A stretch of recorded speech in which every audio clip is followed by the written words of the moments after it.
Present. Commissioner Rudy Garcia. Chair Anna Hamilton. I'm here, and Commissioner Roybal is excused. We have quorum. Thank you very much.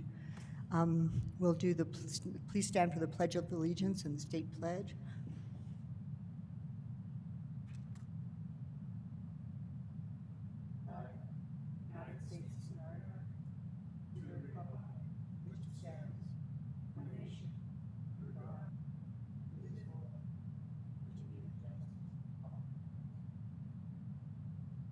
Salute the flag of the state of Mexico. This is the recognition among united cultures. And now we remain standing for the moment of reflection from the manager's office, Amanda Lucero. No?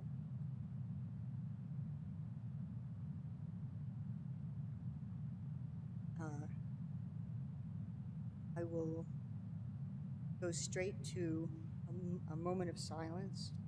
Our chair, Commissioner Roybal, his uncle, Isaac Archuleta, passed away, and our chair is actually being a pallbearer at his funeral today. So we would like to offer his entire family our heartfelt condolences and a moment of silence.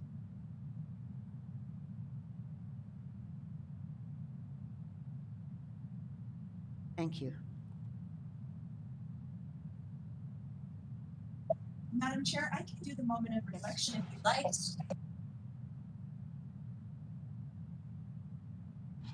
So now I'd like to go to approval of agenda. Manager Miller, do you have any changes to note? Madam Chair, I'm having difficulty bringing up my board docs, so I don't actually have an agenda in front of me. But I can tell you that we did post the agenda, the original agenda, 7 days prior. It was posted to July 6th at 4:51 p.m. And then we amended it on Friday, July 9th at 4:41 p.m. The amendments we made were under item 4B, appointments and reappointments. We updated the documents in board docs with clarified memo from Community Services. Under miscellaneous action items, item 5J, that item was added. That is the request authorization to publish title and general summary of an ordinance. And then under matters from the county attorney, 9A, we added item 9A2, grant of easement for private driveway. Thank you. Oh, and I'm sorry, and there's one, oh, no, that was it. That was all that was added. Excellent, thank you, Thank Manager Miller. So are there any changes anybody, any commissioners are requesting in sequence? If not, what's the pleasure of the board? So moved, Madam Chair. Second. Thank you. So I have a motion to approve the agenda as described by Manager Miller, and the second. All in favor? Aye. Any opposed? Same sign. Thank you. So we have the agenda. Next, item 2 is approval of the meeting minutes from June 8th Board of County Commissioner regular meeting. Yes, Commissioner Hanson. Madam Chair, I wish to move to approve the agenda, the minutes with, of June 8th with changes, and I have submitted them to the stenographer. Excellent, thank you. Yeah. Do I have a second? Second. Thank you. Motion and a second to approve the minutes. All in favor? Aye. Aye. Any opposed? That matter passes. That brings us to item 3, which is the consent agenda. There are Madam? 3 items. Commissioner Hanson? Yeah, I would just like to pull off item C on the neighbor-to-neighbor food drive and just make a few comments. Excellent. Any other changes? So for the consent agenda items A and B, what's the pleasure of the board? Do I have a second? Second? Thank you. So we have a motion to approve items A and B on the consent agenda and a second. All in favor? Aye. Aye. Any opposed? For item 3C, that's a resolution supporting the 10th Annual Neighbor to Neighbor Food Fund Drive. Commissioner Hanson. Thank you, Madam Chair. So I just wanted to remind everybody that we're doing the Neighbor to Neighbor Food Drive again. I know we kind of missed a year, and I also want to remind everybody that this is just a fund drive, not a food drive, even though they call it a food fund drive. And that, you know, I want to make sure that we have, in the years past, when I supported this, county staff was available to help, and I want to make sure that this year we can have county staff helping again on that day. I don't know exactly what needs to be done, and I think it will probably be minor, but I just wanted to state that for the record. Thank you. I appreciate it and appreciate having it pulled off just because to pass it, part of the idea is to show support for this very, very important drive. And certainly at the last meeting we had representatives from the Neighbor to Neighbor Drive come and explain it's their 10th anniversary and what they do for the community, but it is the recognition of that we're doing this for. So thank you very much, Commissioner Hanson. Are there any other comments on this before we go for a vote? So with that, Madam Chair, I would like to move to approve a resolution supporting the 10th Annual Neighbor to Neighborhood Fund Drive in coordination with the Food Depot. And I'll second that. Excellent. Thank you. So I have a motion and a second. All in favor? Aye. Any opposed? So that passes unanimously. Excellent. So that takes us to item 4 on the agenda, which are appointments and reappointments. Madam Chair, would you like the resolution number for that resolution that just passed? Oh, no. Yes, I would very much. Thank you very much. It's resolution number 2021-065. 25? 065. 65, thank you. Thank you, Madam Chair. So we're way past 25. Thank you, Madam Clerk. So item 4A is approval of reappointment and appointment to the Health Policy Planning Commission. Patricia Boyce, thank you.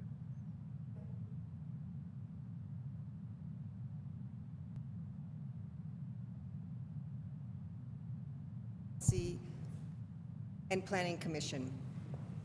One is a reappointment and one is a new appointment.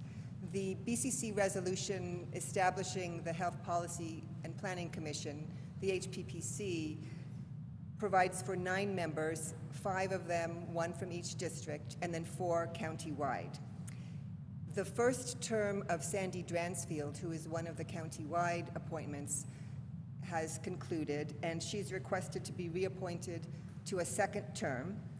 Sandy Dransfield, has a background in behavioral health, and she has also been representing the HPPC on our behavioral health leadership team during the development of La Sala.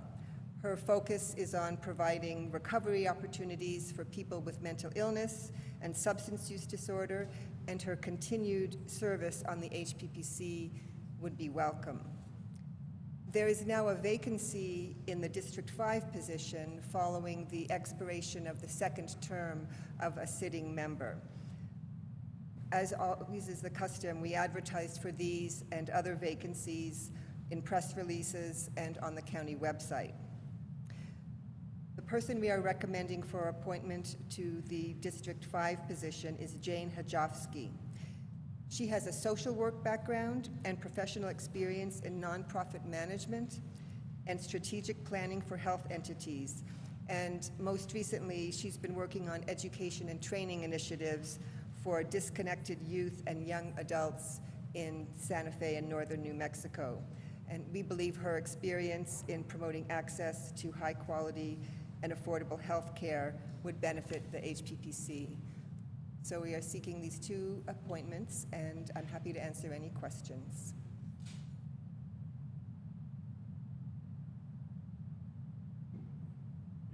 Thank you very much. So commissioners, anybody have, Commissioner Hughes?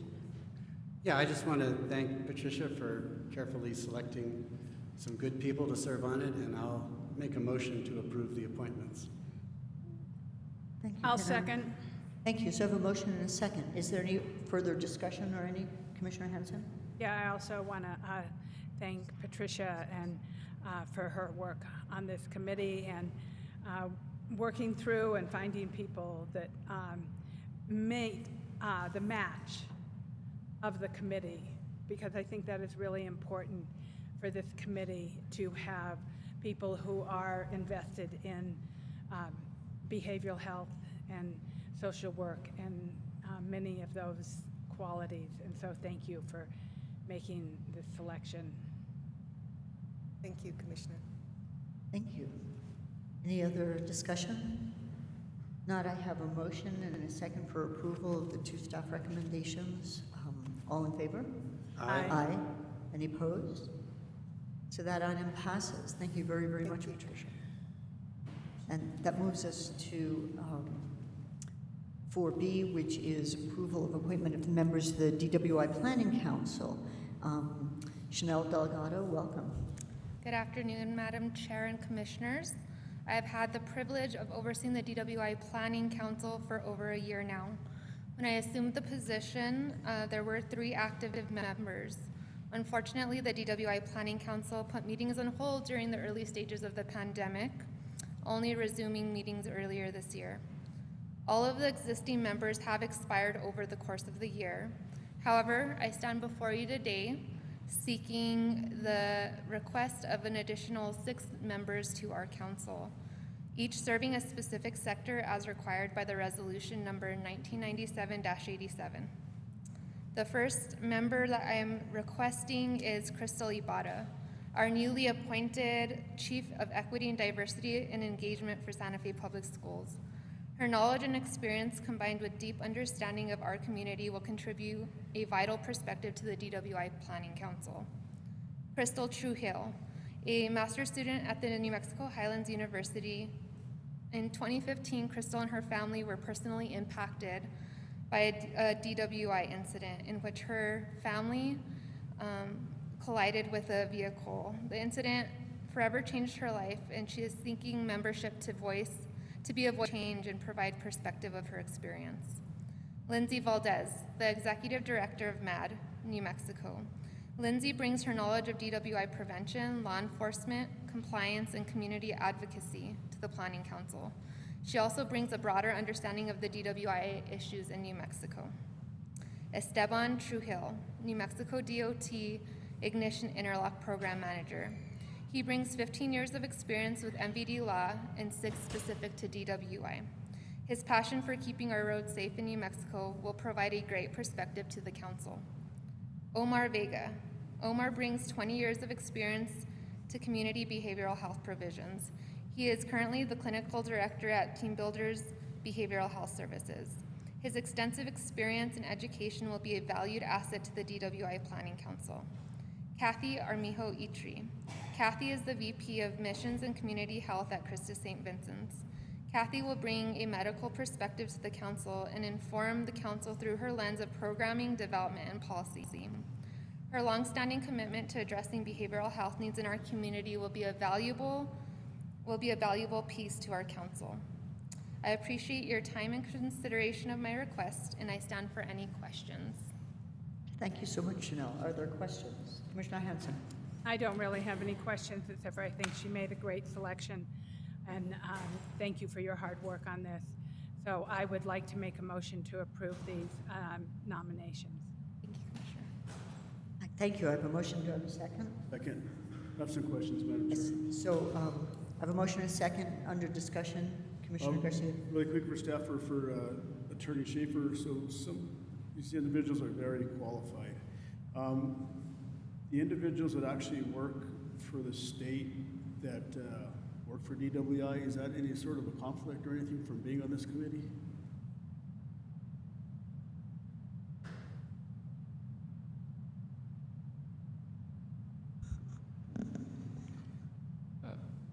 Mr. Chair, Commissioner, could you remind me exactly which state agencies the individuals work for? Madam Yes. Chair, yes, and it's not about the individual himself, but I heard the members of staff actually, Trujillo, he actually works for the DOT. He is in charge of the DWI, whether it's marketing or what. Ignition Interlock. Ignition Interlock, so is he okay being on the committee? Not just him, however, just seems like he does that, so he has a lot more knowledge when it comes to that, and that's the question I have.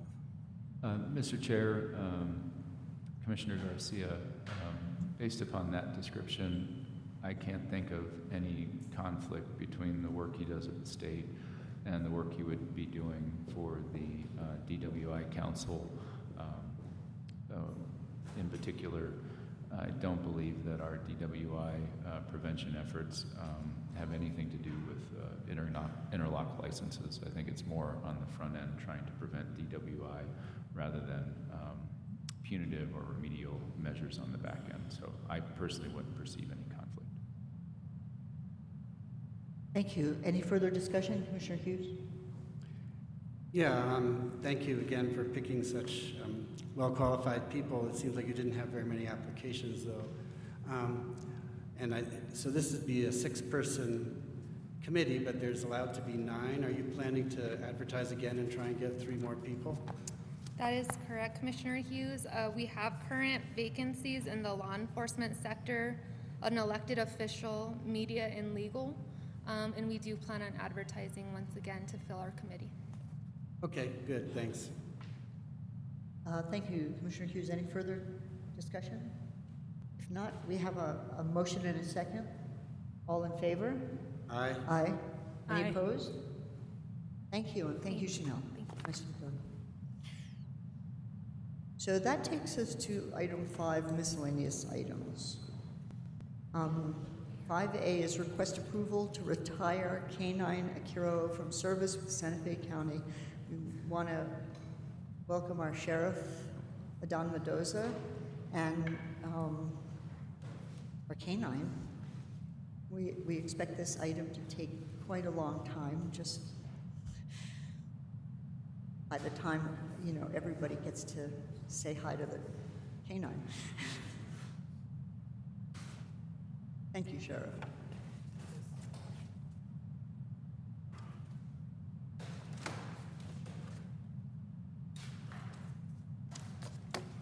Thank you, everybody, for having us here today. We're here to celebrate the retirement of K-9 Akiro, and his handler is Deputy Ames. K-9 Akiro was brought to us from Rio Arriba County, is where he was trained and first commissioned as a police K-9. He was trained by Deputy Latin and brought over to the sheriff's office. Once Deputy Latin exited the sheriff's office, Deputy K-9 Akiro was transferred over to Deputy Ames. She was interested in doing K-9. We didn't have the resources at the time to have another K-9 join us, so she stepped up and was really interested. And sometimes it's very difficult to get a K-9 to adjust to a new handler, but she did a phenomenal job to continue the training with K-9 Akiro, deploy him out in the field in different tasks and situations. And so we're really proud of him, and we consider K-9 Akiro a deputy, an employee of Santa Fe County. And so he served from 2017 until now, 2021, which is 4 years of service with the sheriff's office. But I was reminded by Under Sheriff Johnson that that's actually 28 years in dog years, so he has more years in law enforcement than some of our deputies. Good But point. we want to just acknowledge, and we're requesting that K-9 Akiro be transferred, the ownership be transferred to Deputy Ames.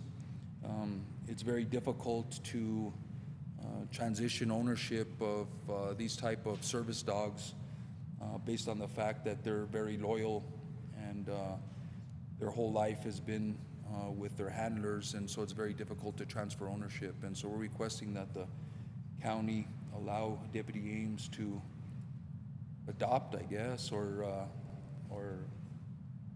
keep for life K-9 Akiro.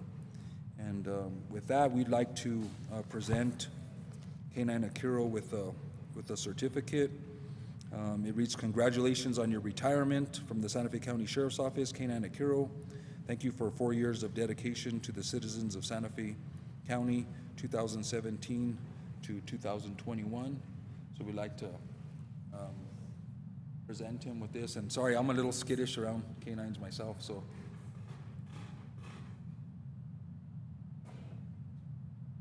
And so we'll present him Madam Chair. with a certificate and also a retirement badge, which we'll give to him. And it says, you'll see the badge here, but it says retired K-9, Santa Fe County Sheriff's Office, and just like a deputy, we would present the badge to K-9 Akiro. So thank you. Does anybody have any comments or questions? Absolutely. We'll just go down the line, I'm sure. Commissioner Hanson. Yeah, so I'm wondering, can we have a picture? I don't know if we're set up. We're not set up. Unless Daniel is popping up saying we have capacity to do photographs, we can. Madam Chair, Madam Chair? I'd be a little I would- curious, the sheriff's afraid of the dog. I would No, not. We He's can put the It's dog not- at, we can yeah. put the dog at the particularly end. friendly. We'll leave the two deputies to have just some decorum. Are there other? Okay. Oh, is that a no? Commissioner Hanson, were you finished? Was that it? No, I was hoping to be able to see him at least, but I guess, Well, there he is. If you don't, can we approach him and me and the deputy can take a photo if that's okay with you behind? James, why don't you say what you would be comfortable with and what is inappropriate, and we'll do that.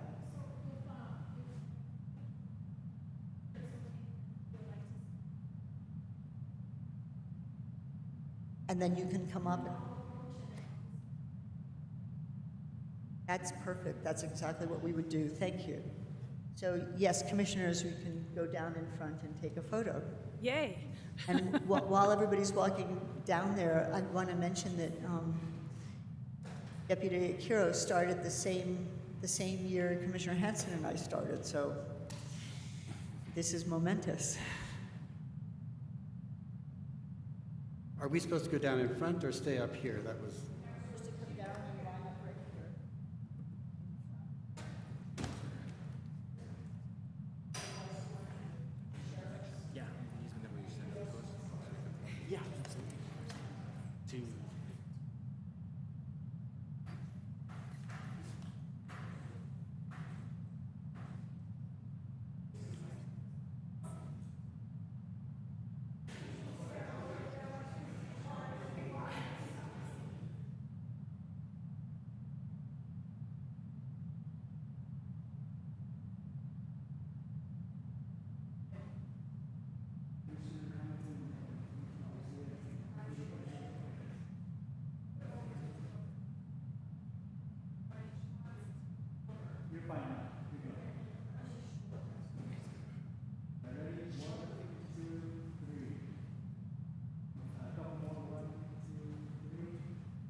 So this is actually an action item. Is there more, Sheriff Mendoza? What else? No, I'll just answer any questions if necessary. We certainly thank both of you for your service and wish Deputy Akira the best of retirements and maybe even some, well, better than milk bones. Commissioner Hanson? So it looks like we need to make a Yes, motion to approve Yes, that's what I was asking. the for. retirement of K-9 Akito Sorry, and from service with the Santa Fe County Sheriff's Office, and turn him over to his handler. I have a motion, thank you. I'll second that. And a second, under discussion, Commissioner Garcia? Thank you, Madam Chair. Sheriff, so we no longer have any more K-9 units in the Sheriff's Department? That's correct, and one of the things that prompted the retirement of K-9 Akiro was obviously the legalization of recreation marijuana, which has some legal aspects when it comes to dogs that are trained to detect marijuana, and that was one of the factors that was taken into consideration in retiring K-9 Akiro. Madam Chair, Sheriff, so I saw in the memo there for the state of Colorado Supreme Court actually had some sort of liability, or they actually moved forward on it. So all of the states that have legalized marijuana, are they going in this direction as well? Do we know? I'm not sure what the other states are doing. I know a lot of other law enforcement agencies are retiring K-9 units that are certified in detecting marijuana. State police, there was actually a special on the news, the different agencies that are actually retiring those dogs. And we can purchase dogs that are retrained not to detect marijuana and other drugs and other things, and we may explore that option at the Sheriff's Office because the K-9 unit has been a valuable resource for the Sheriff's Office. So we haven't made that determination how we're going to move forward, but we'll take that consideration. Also, Madam Chair, so whenever we do transfer the K-9 unit, the responsibilities actually go to the new owner, and does the county carry any liability once it gets transferred over to the new owner? Maybe that's a question for legal, but it's my understanding that no ownership will be totally relinquished to the handler.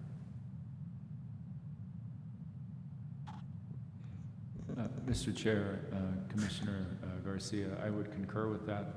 It's no longer county property, and once this action is approved, the K-9 officer becomes the property of the handler who's solely responsible for his actions. Thank you, Madam Chair. Thank you, Sheriff. Thank you, Commissioner Garcia. If there's no further discussion, we have a motion and a second. All in favor? Aye. Aye. Any opposed? Motion passes. Congratulations and best wishes for the future.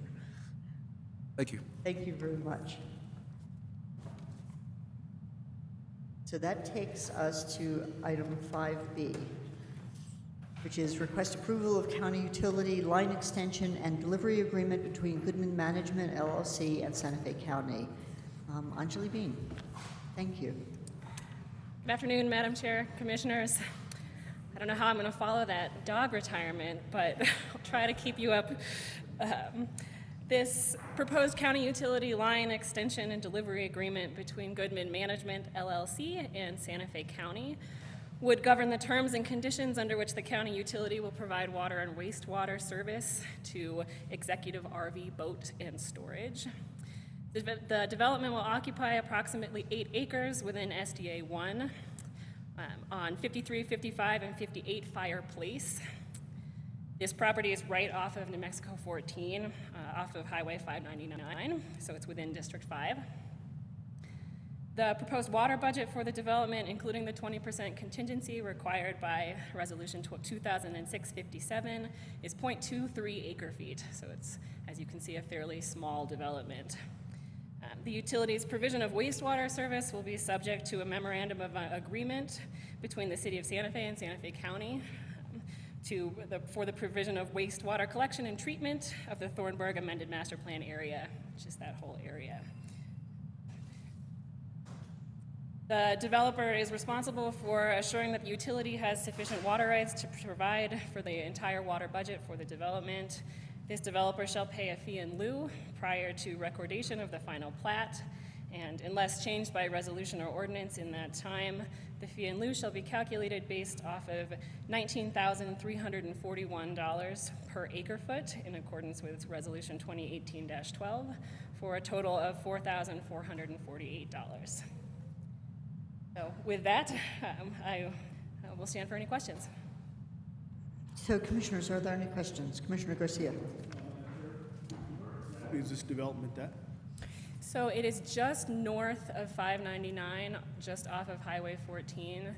So there's the Forest Service offices are right there, and it's just north of that, in between the Forest Service building and Santa Fe Brewing Company. So, Madam Chair, so this has already gone through the zoning aspect through the Land Use Department? Yes. And so there, we do have Madam Chair, we do have a sewer connection there at the bottom of near the Arroyo there. Is that they're going to hook up to the city sewer, which we actually do pump to the city of Santa Fe? Madam Chair, Commissioner Garcia, yes, that is what the MOU that I referenced was. It will go through the Abajo lift station and pump to the city of Santa Fe Paseo Real treatment plant. I guess the only concerns I have is many years ago, we actually approved an RV storage and boat lot off of I-25. And it just seemed to me, in my opinion, that it got a little out of control when it came to somehow just buffering. You know, it's hard to buffer that. We don't totally want to hide a development in a commercial area, but I just really be concerned as into what type of trees, landscaping, buffering that we're going to do along that major corridor, because there are a couple of developments that have moved forward, and it just appears that the landscaping has died out. So that's I'm just a little concerned about that as we move forward on it. And I know the county commission didn't have a chance to view that because it's probably in the SDLC, which is a permitted use. But just kind of food for thought that if we can just keep that in mind with the zoning department, because there are a couple of new developments out there that have no buffering. I just wanted to bring that up. Thank you, Madam Chair. Okay. Manager Miller, did you? Madam Chair, Commissioner Garcia, the land use case that's on later today, the public hearing, that is for this particular item. So yes, it's gone through, but it has not been approved by the BCC yet. Thank you. Thank you. Yes, Commissioner Hanson. Thank you. Nice to see you, Angeli. So it's going to go to the Abajo lift station now, but I think I read that then it'll go to the Quill plant once we get that up and running. Is that correct? Madam Chair, Commissioner Hanson, that is correct. There are Okay. plans to take over the Abajo lift station. I thought I read that, so I just wanted to make sure that that was what was happening. Okay, thank you. That's my only concern. Thank you. Are there other questions? Move for approval, Madam Chair. Thank you. So I have a motion. Second. I have a motion and a second. Is there further discussion? If not, all in favor? Aye. Aye. Aye. Any opposed? Thank you. Passes. Thank you, Anjali. So item 5C is request approval of amendment number 4 to the agreement between Santa Fe County and L.N. Curtis and Sons. And we'll go straight to Bill Taylor and obviously not Jackie Lindsay, the Jama play. Good afternoon, Madam Chair, Commissioners. We're here, as you stated, Madam Chair, that the fire department wishes to extend the term of the contract. It has exceeded, it's gone to its 4-year term, and this is for the purchase of bunker gear, turnout gear for the fire department. I must clarify to the commission this morning, in the request, it's stating at the same price as the original agreement. There have been increases to this contract, slight increases, due to materials, textile mills, the pandemic shutting down mills, starting up. They have absorbed about 9.5% increases from manufacturers through the 4 years. We are still negotiating with them to try to hold the price, but they may be a slight increase to the pants and to the boots, pants at or the coats, I'm sorry, the coats and the boots. Coats would be, they're looking at an increase of about $100 per coat, and boots, $30.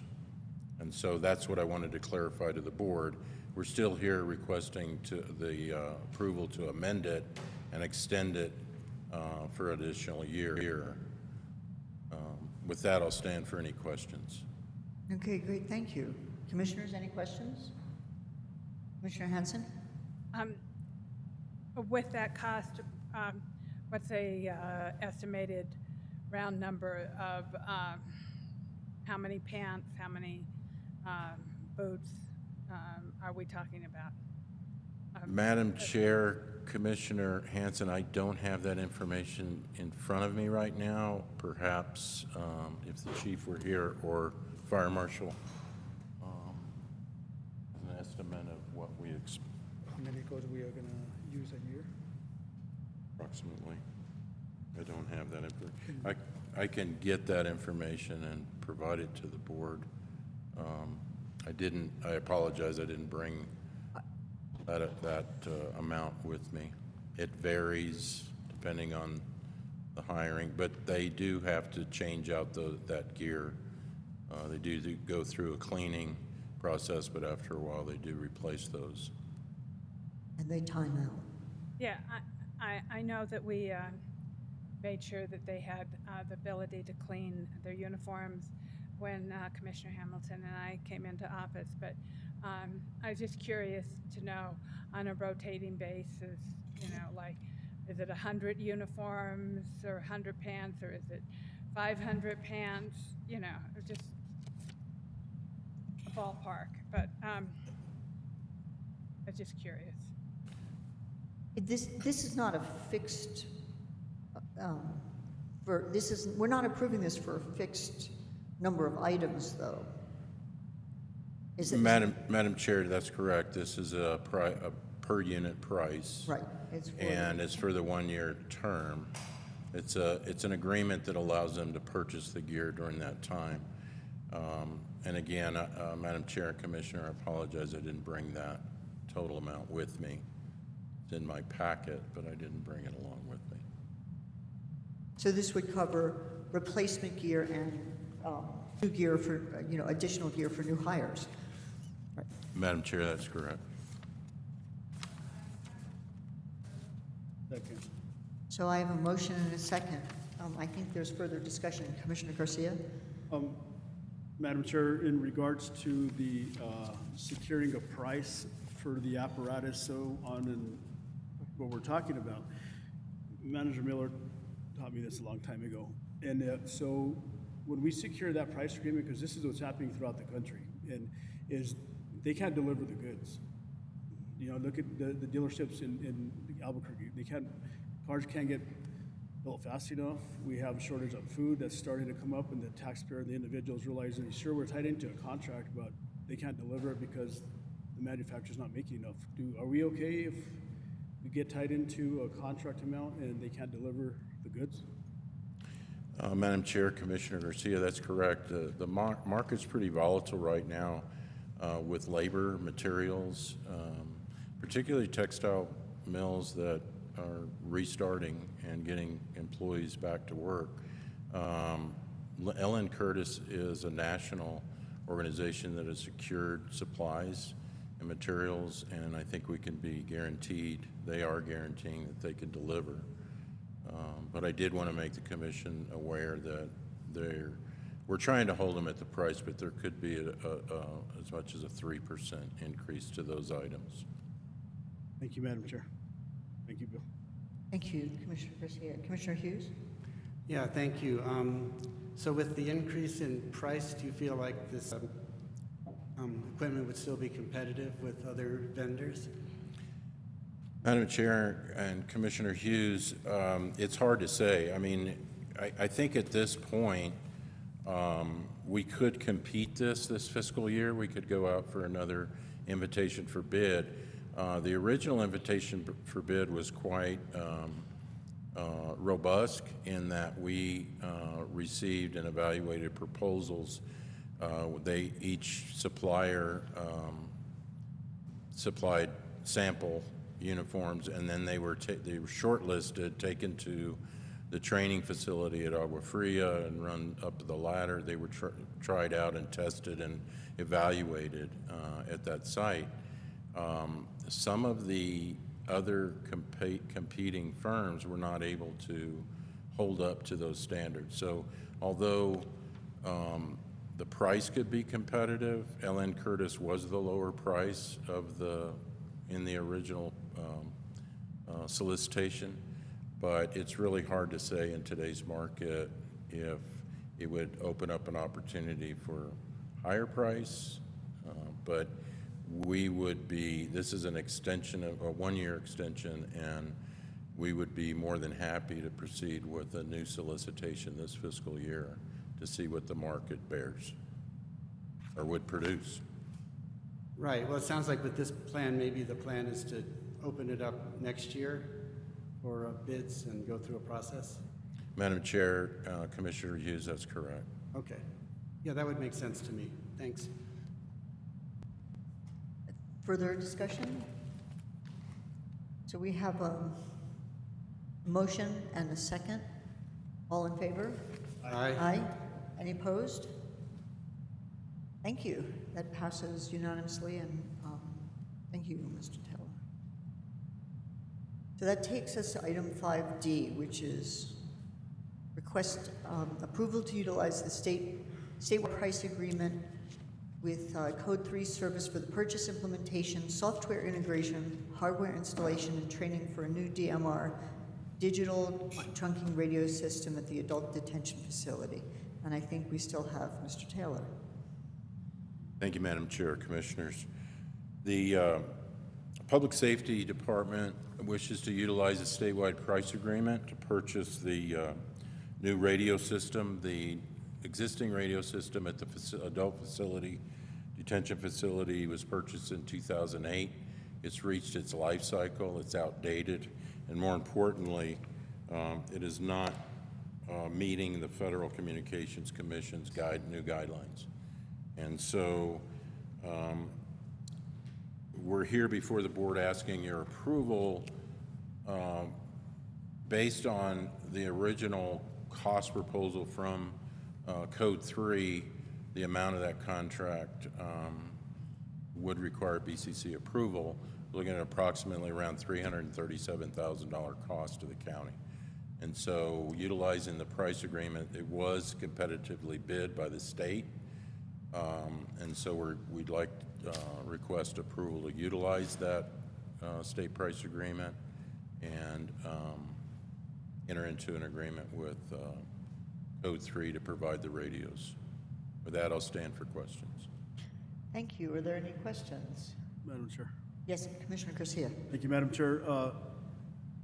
Bill or Director Cedillo, we recently approved some radios for the RECC, the Regional Emergency Communications Center, which is, we all know, both city and county. Do these radios, or are they compatible with those radios, or do they need to be?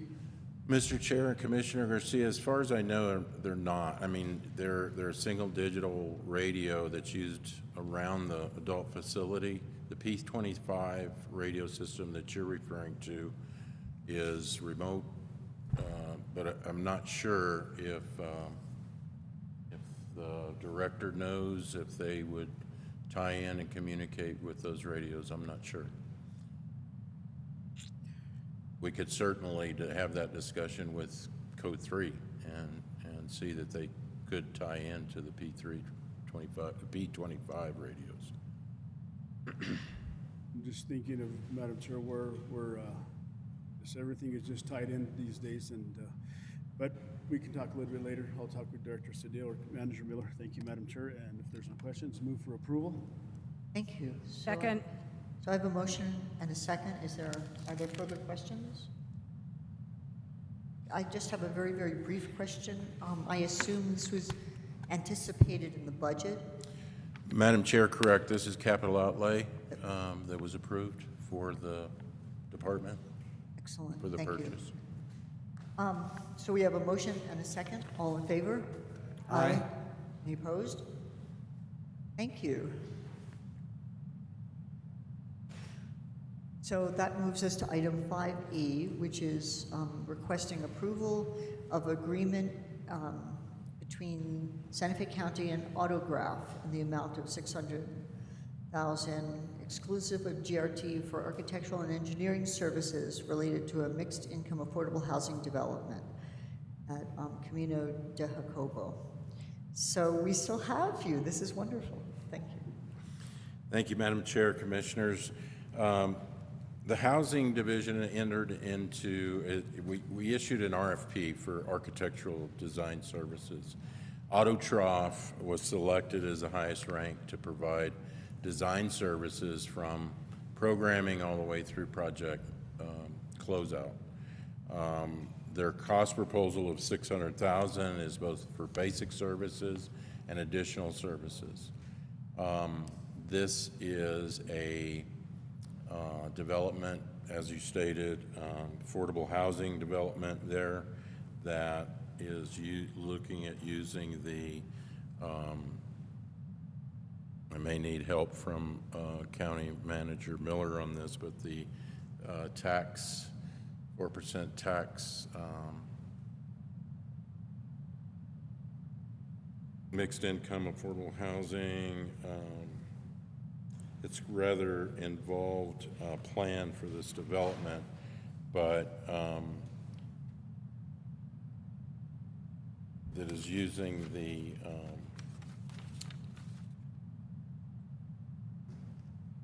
low-income tax. Excuse me, bear with me just one second if you would, Madam Chair.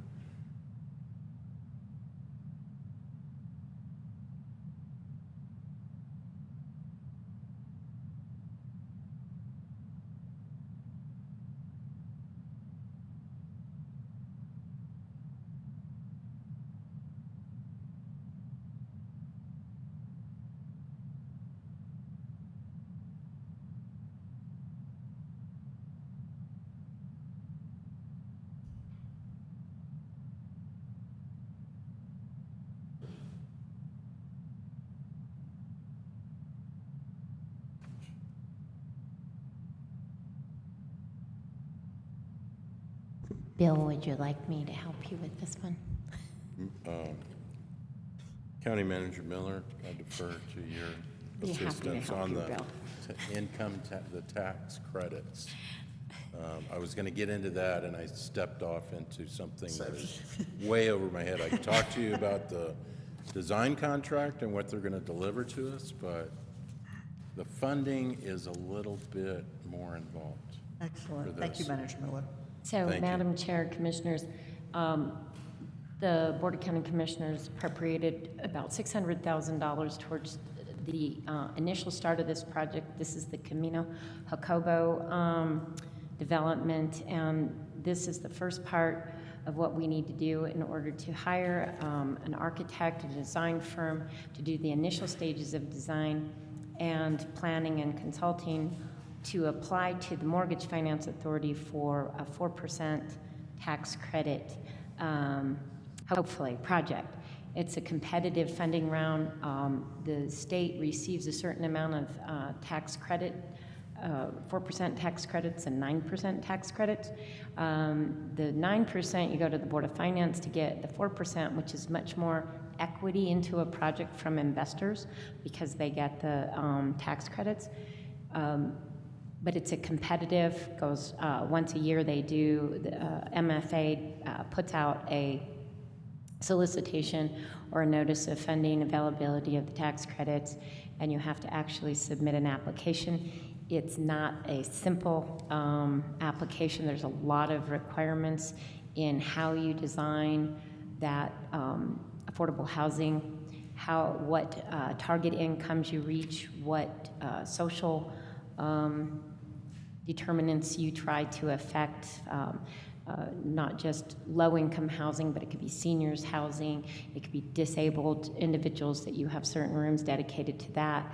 You can have certain units dedicated to very low income, but they're very competitive, and we don't have the expertise in-house to prepare that package. So this agreement is to get us started on that, the work that we need to get done in order to apply. Then we hope that what we would receive is predominantly home funds from MFA as well as a tax credit funding.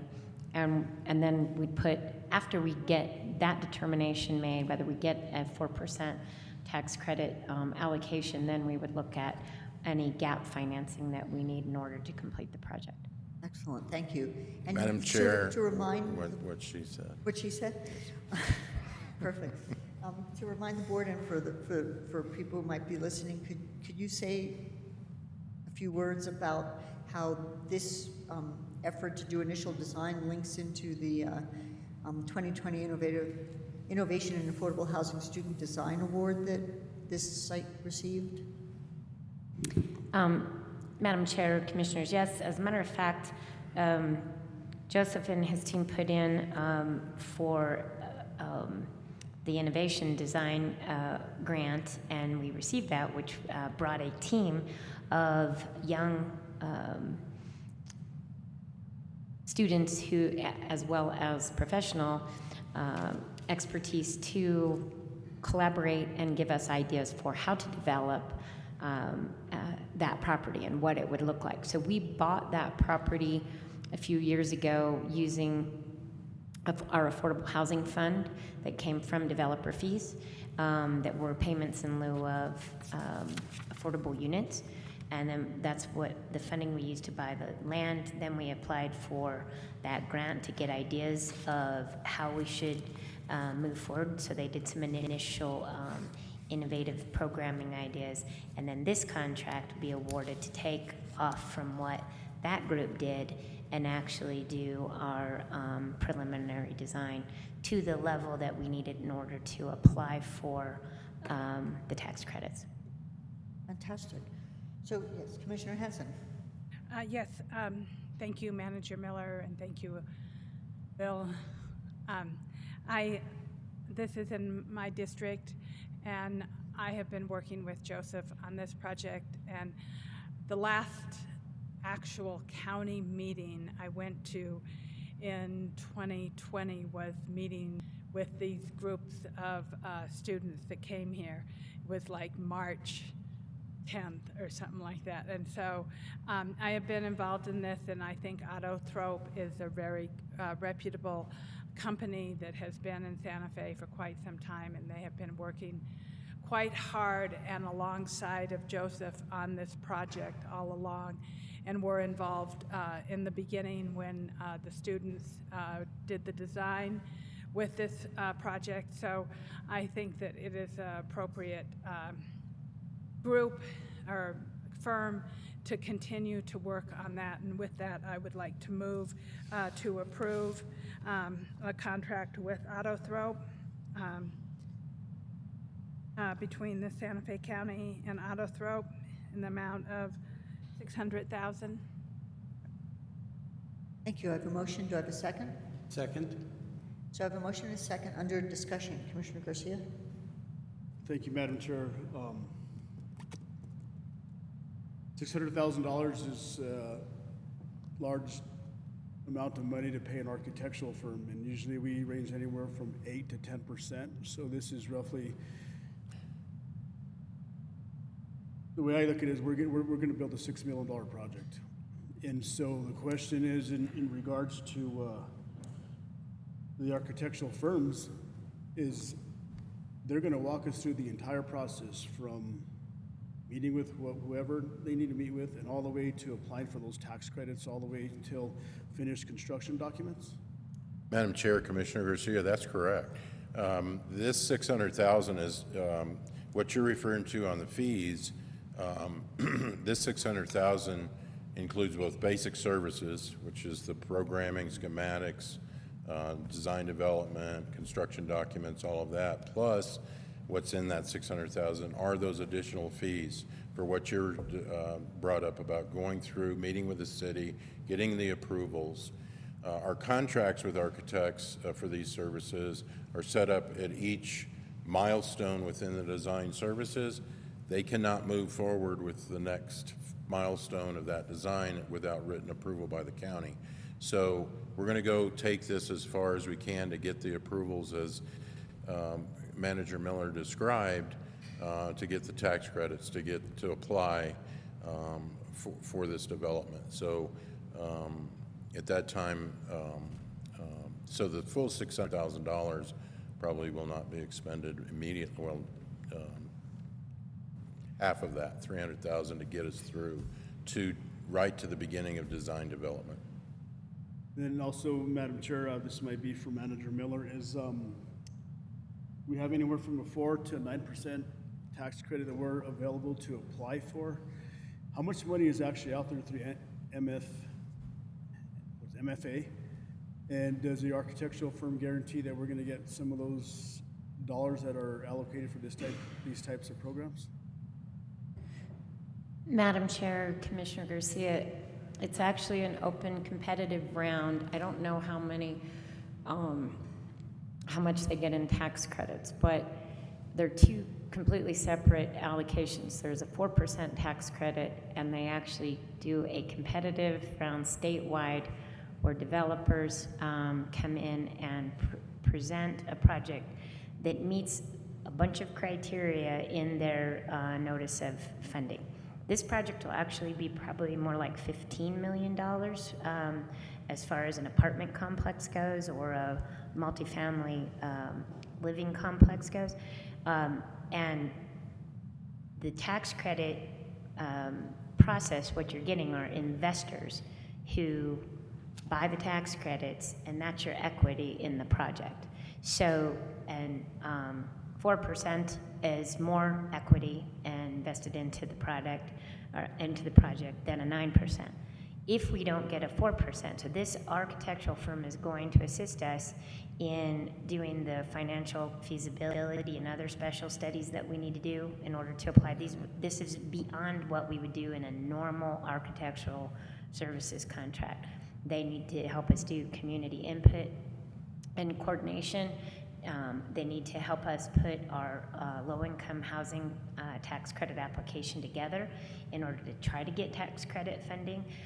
There's no guarantee. They can't guarantee it. It's an independent committee that's selected by the Mortgage Finance Authority that reviews all the applications. It's very competitive. Hopefully we'll have a good application together. We also, because this is inside the city limits, we don't control the approvals when you're doing affordable housing, even though it's county property. One of the few things inside the city limits that city planning and zoning actually have authority over is affordable housing. So we do have to go through the city approval process. And so the architect will be responsible for helping us through that process. But we probably wouldn't get to that until we know what financing we have. But in order to apply for the financing, we have to get a certain amount of design done and completed.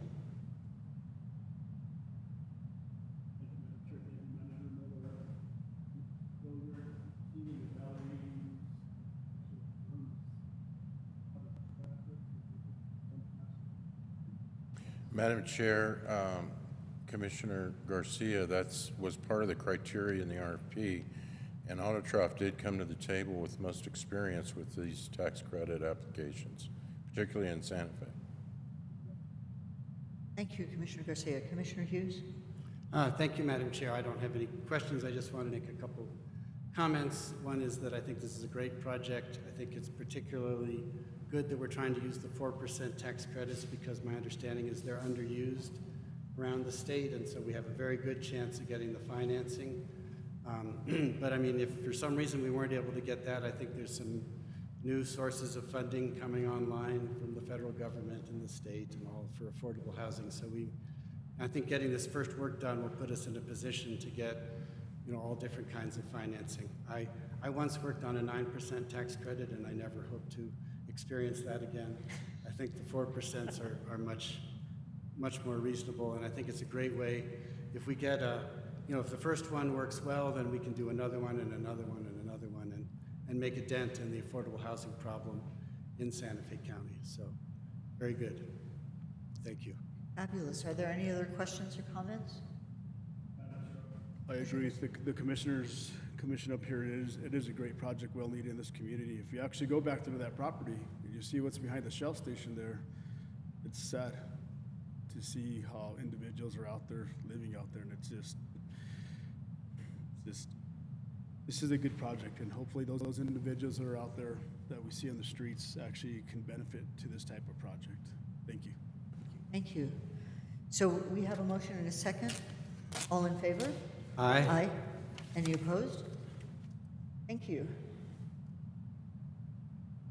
So that moves us to 5F, which is requesting approval of construction contract between Santa Fe County and TLC Plumbing and Utility in the amount of $459,915, exclusive of GRT for Rancho Viejo water service improvements. Mr. Taylor. Thank you, Madam Chair. The Purchasing Division issued an IFB for the construction services for the Rancho Viejo water service improvement. We received 6 bids. The lowest responsive bid is TLC Plumbing and Utility. This project is basically to redirect county water through county infrastructure, and will eventually develop and tie into the long, big project of Canoncito, El Dorado, Rancho Viejo tank.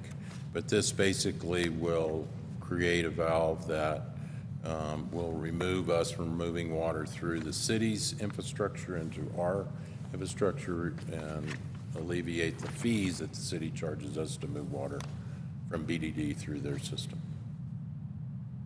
With that, I'll stand for questions. Thank you. Commissioners. Commissioner Garcia? Thank you, Madam Chair. Bill, so once we do connect this, does that mean El Dorado, are we still working with El Dorado in regards to getting off of their wells? Do we know? Madam Chair, I'll defer to Brian. Yes, well, welcome, Bill Snyder. I think this is the first time you've Madam Chair. had the opportunity to officially address us. Welcome. Thank you. Madam Chair, Commissioner Garcia, this will, yes, we're still working with El Dorado. As Bill mentioned, this will take BDD water and run it through over to the Rancho Viejo tank. We are working on a project right now, as I think you're referring, the El Dorado Canoncito line. That's under construction. It's slated to be done by contract in June or July of next year, 2022. But the goal is to work with El Dorado to supplement their well field. And we're working in an arrangement right now in a phased arrangement where we will get 30% of 30% of their sources onto the BDD, and then over time expand. Madam Chair, I'm just going to be upfront. We're going to build all this infrastructure here. We're going to build the pipeline to Canoncito, and we're still working with El Dorado. We're still working with El Dorado. We're still working with El Dorado. And I know it's not our staff's, it is our staff's challenge. And how are we going to work with El Dorado? And one of the concerns I have is, I'll be honest with you, the aquifers that are going to La Cienega. It's just working with El Dorado, working with El Dorado. So is there any way we can actually put a time frame on El Dorado? Because what I don't want to see happen, hopefully it doesn't happen, is what happened to El Dorado? But we have a brand new pipeline to Canoncito through the Buckland diversion, which Canoncito definitely needs water because they've been in here for the last 15, 20 years talking about water, and I'm totally for that. I just have a concern in regards to where's El Dorado at? Anybody answer that? If I could. Manager Miller. Madam Chair, Commissioner Garcia, we actually have an agreement with El Dorado it's a temporary agreement to provide 25 acre feet to Santa Fe County, which 15 to 20 acre feet of that will go to Canoncito, where we've actually got a temporary line in place from El Dorado to Canoncito, or is getting put in place to help supply them water until the line is done. Our contract has already been awarded to build the line from the Rancho Viejo tank to El Dorado and from El Dorado to Cañoncito. We've already finished also the phase of fixing the distribution lines within Cañoncito. So it's 3 phases, and all 3 of those phases are under contract, and we have a contract with El Dorado to provide water. Once that's actually being provided on a regular basis, then we're going to go back to El Dorado and work on a more permanent agreement. But it's happening. It's not going to happen. It is happening. We do have an agreement with them, and they are providing water, and we will be connecting. These improvements are needed to assist in that, but this is not that project. That project has already been awarded to TLC as well.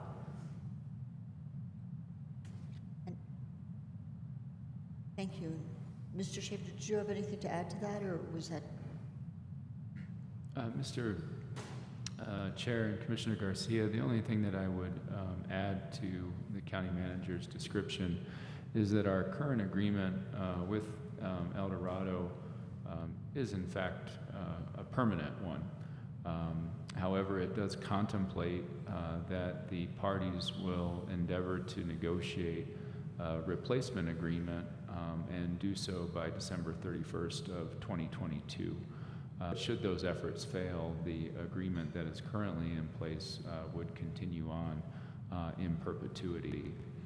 With regard to the negotiations of a replacement water delivery agreement, the executive director of the El Dorado Area Water and Sanitation District did recently ask John Dupuy and myself to set up a schedule where we could begin negotiations on that replacement water delivery agreement, which I think is the agreement that would likely require that the district take or pay for a set amount of water, whereas under the current agreement, that is optional with the district. So to sum up, the agreement we have is permanent, but it does contemplate that a replacement agreement will be negotiated by December 31st, 2022. I hope that that answers your question. Thank you. Madam Chair, Attorney Schaefer, yes, it did. I appreciate the answer on that. One of the things is I'm totally happy and grateful that we're actually seeing water come through our pipeline and feed not just the SDLC, but rural areas of the community, Cañoncito. And what's interesting is if we're in negotiations with El Dorado, if you actually look to the west of El Dorado, there's State Road 14 there. And literally, if you throw a rock over the Thornton Ranch or over State Land Office property, you have all those individuals there, and my fellow commissioner here off of the Lone Butte area. And if we can somehow negotiate somehow to get some of our water from the Rio Grande, through Rancho Viejo, through El Dorado, through State Road 4 to State Road 14, hopefully in the future, and as well as we're doing now to El Dorado. So just food for thought, Brian, if you can just keep that in the back of your head, because those people are in dire need. They're off of State Road 14, and I know we did talk with a couple of staff members in regards to a whole different thing, which is a bulk water system for those individuals in that area. But thank you, Madam Chair. Thank you, Commissioner Garcia, and thank you, Brian. I hope I didn't interrupt you in the middle of for something. Thank you. Commissioner Hughes? I just had a quick question. I think this is a great project and will certainly be part of our water strategy, and I'm glad we're working on it. One of the things I hear about the most is people are concerned about our water. But where physically will this line go from where to where? Madam Chair, Commissioner Hughes, so this is largely the infrastructure is in place. Existing infrastructure is in place. So this is a connection and PRV and valves at the Highway 14, 599 area. And then in Rancho Viejo, some more valves and a check valve, basically to use existing infrastructure that's in place in a different manner than it's currently being used, with the ultimate goal that, so right now the system's being fed in two areas, from the 599-14 area and Richards Avenue. And the goal is, once we get this project done, we will no longer need to be using the Richards Avenue feed, which is taking water through the city. We'll be using from Buckman Direct Diversion, Booster Station 5A, down 599, and across 14, and feeding the Rancho Viejo area to the Rancho Viejo tank, and then ultimately, as County Manager Miller mentioned, the El Dorado Canyoncito line that goes from the Rancho Viejo tank to the Hondo Fire Station. That's the plan. Great, thank you. I'd like to make a motion to approve this item. Second. Thank you. So I have a motion and a second. Is there any further discussion? Madam Chair, just a couple of questions for utilities. So these pipelines, like you said, are going to be at State Road 599, 14, going to go east to Richards Avenue. Some different connections that go along there. So all of the development that's happening in the SDLC, is this going to be a large enough pipe valves to accommodate all of those new proposed, if any, developments in the SDLC1 area? Madam Chair, Commissioner Garcia, yes, the interconnections and the bypasses are 16 inches in diameter, and then the PRVs it's a 10-inch by 4-inch, so it's a high flow and a low flow, definitely sized for this type of existing system as well as projected growth. Thank you, Madam Chair. Thank you. Is any further discussion? So we have a motion and a second. All in favor? Aye. Aye. Any opposed? Thank you, and thank you very much. That takes us to 5G, request approval of memorandum of agreement between Santa Fe County and the City of Santa Fe establishing the funding distribution for the operations of the Santa Fe Regional Film Office. Mr. Taylor. Thank you, Madam Chair, Commissioners. The Santa Fe County and the city entered into a subsequent memorandum of agreement relating to the establishment and operation of a regional film office. If approved, this MOA will supersede all prior agreements with this between the county and the city. And what this does is establish a funding distribution to provide other duties relative to the film office and through fiscal year 2025. The distributions in the memo looking at FY22, an amount of $100,000 each from the county and the city, $125,000 in FY23, $125,000 in FY24, and $135,000 each in FY25.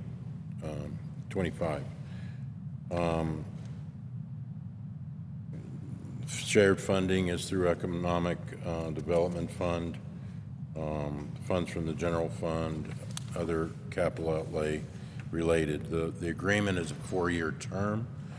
We've been going on an annual basis, which has caused some delays with city council approvals and processes. So we wanted to set things with the MOA to go a 4-year term and clarify the distribution of these funds for the operation of the film office. With that, I'll stand for any questions. Thank you. Commissioners? No question. Commissioner Hanson? Thank you. I think this is a great idea to be able to move to a 4-year agreement. I think there's the film office for the county and the city provide a lot of good services and provide recognition for our county and how important film is to New Mexico. And I think Jennifer has done a fabulous job, and I want to make a motion to approve. Thank you. So under discussion, Commissioner Garcia? Madam Chair, so the county is going to pay $100,000. The city's going to pay $100,000. That's roughly $200,000. Does that include salary? Madam Chair, Commissioners, this is the full operation and operating budget of the film office, so correct.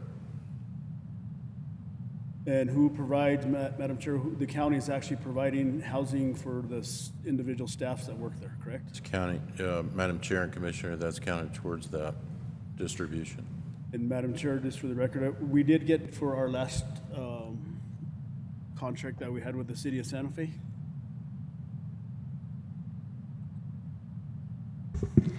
Madam Chair, Commissioner Garcia, we are up to date with all payments from the city on this agreement. Last year, neither the city or the county put any money into it. We used fund balance left over from the first 4 years. So we used to do 150 a year. We did 150 a year each for 4 years.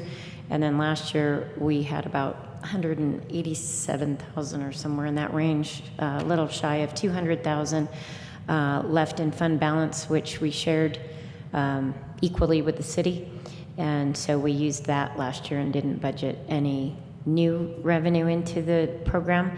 Our fund balance is down to a few $1,000s. So this year, we knew we could operate at about close to $200,000 based on what we did last year. So this year, so that neither the city or the county had to come up with a lot of funds for it, we did 100,000 each. But that does keep the second position that we have in there vacant. Very good. Thank you, Madam Chair. Thank you, Manager Miller. Is there further discussion? Yes, we do have a motion and a second. If there's no further discussion, all in favor? Aye. Aye. Any opposed? Thank you. Thank you for that, Mr. Taylor. That is approved. So that takes us to 5H, requesting ratification of the county manager's signature to the contract between Santa Fe County and San Juan County for housing of juvenile detainees. And interestingly enough, we're moving on to Bill Taylor as well as Pablo Sevilla. Thank you, Madam Chair. Last but not least, this is a request for ratification of the county manager's signature to the contract between Santa Fe County and San Juan for the housing of juvenile detainees. The current agreement is within the county manager's signature authority. We don't know if, but eventually it will grow above that amount, and therefore we had the contract signed, agreement with San Juan, and everything was set, and purchasing submitted it for signature, but we wanted to come back to the board, ratify that signature and approval, because eventually, over time, it could exceed, and we want to present it to the board for transparency and approval and ratification. And I'll stand for questions. Excellent. Manager Miller? Madam Chair, I just wanted to add to that. One of the things we were also trying to do was see if we could get a take or pay agreement with Bernalillo County, because obviously that's closer. Director Cedillo has been in touch with Bernalillo County, but they're only going to provide us beds as available. So we needed guaranteed bed space for our juveniles. So we entered into this agreement to ensure that we have a definite place to take our juveniles. This agreement says we take or pay at least 4 beds per day, but that is trued up at the end of the month. So you might have one day with 2 youth and another day with 6. That averages out to 4. So it trues up at the end of the month. But if we don't have an average of the 120 bed days in the month, we pay for them anyway. But we have exceeded that since we started contracting with San Juan County anyway. And we will look to still enter into an agreement with Bernalillo so that when it's maybe a juvenile that's very short term and it's down and back, if they have space, that would be the preferred place to take a juvenile under those circumstances. Excellent. Thank you, Manager Miller. Commissioner Garcia? Madam Chair, move for approval if there's no questions. Second. I have a motion and a second. Is there any further discussion? So I'll go for a vote. All in favor, let's say aye. Aye. Aye. Any opposed? Just note Commissioner Hanson is absent momentarily, so that was a vote of 3, everybody who was present. Thank you very much. Thank you. So the next item is 5I, a resolution to allow the county manager to apply and manage an application for a grant from the National Telecommunications and Information Administration for the expansion of broadband. And this is Commissioner Hanson and Community Development Department Chris Heyer. So, Good afternoon, Commissioners. Back to follow. But I'll yes, try my please, sir, best. she'll be back. This is a request for adoption of a resolution that will allow the Santa Fe County to apply for a grant for broadband expansion in parts of the county. The National Telecommunications and Information Agency advertised a notice of funding opportunity to expand broadband in rural areas of the country for end users that are unserved or underserved. The grant amounts can be between $5 and $30 million. The deadline for grant submission is August 17th of this year. As with grants, there are several requirements that must be met, and these are some of the more important ones. The requirement that more than one political subdivision of the state must jointly apply and a service provider must be identified. In this case, Santa Fe County will partner with Rio Arriba County and City of Espanola in making the application and will use ReadyNet as a service provider. This is called a covered application. The service provider provided must be fixed broadband and meet the minimum FCC standard for service of 25 megabits per second download and 3 megabit per second upload speeds. Then you must demonstrate that all end users from this grant will receive this minimal level of service on a continual 24/7 basis. In other words, everybody has to have this minimal service all the time. And it can't deplete when people come home from work and start streaming Netflix or whatnot. So you have to have a very good backbone. So we're suggesting that we use fiber throughout the middle part of the county. All right, this grant also gives the option to provide a 10% match, and those that provide a match get extra points on the application. So it's a minimal 10% suggested, and you get, I forgot how many points it is, but it's a substantial amount. It's, I think, 10% of the points, total points in the application, if you provide a match, rather than if you don't. And the match can be in kind or cash. Each of the applicants that are in the partnership of the covered application will be responsible for providing their portion of the 10% match. So in other words, we're only going to be responsible for the portion of the amount of money that we apply for in the joint application. As of right now, we are still working with the engineers to massage the route of the fiber and to be able to get the biggest benefit for the amount of money spent. Some areas are rocky, and we may combine fiber with fixed wireless in those situations. So especially around Cerrillos and Madrid, we have some areas that are just very expensive to try to trench or bore. So we'll probably provide the end users with a fixed wireless application from a fiber optic backhaul.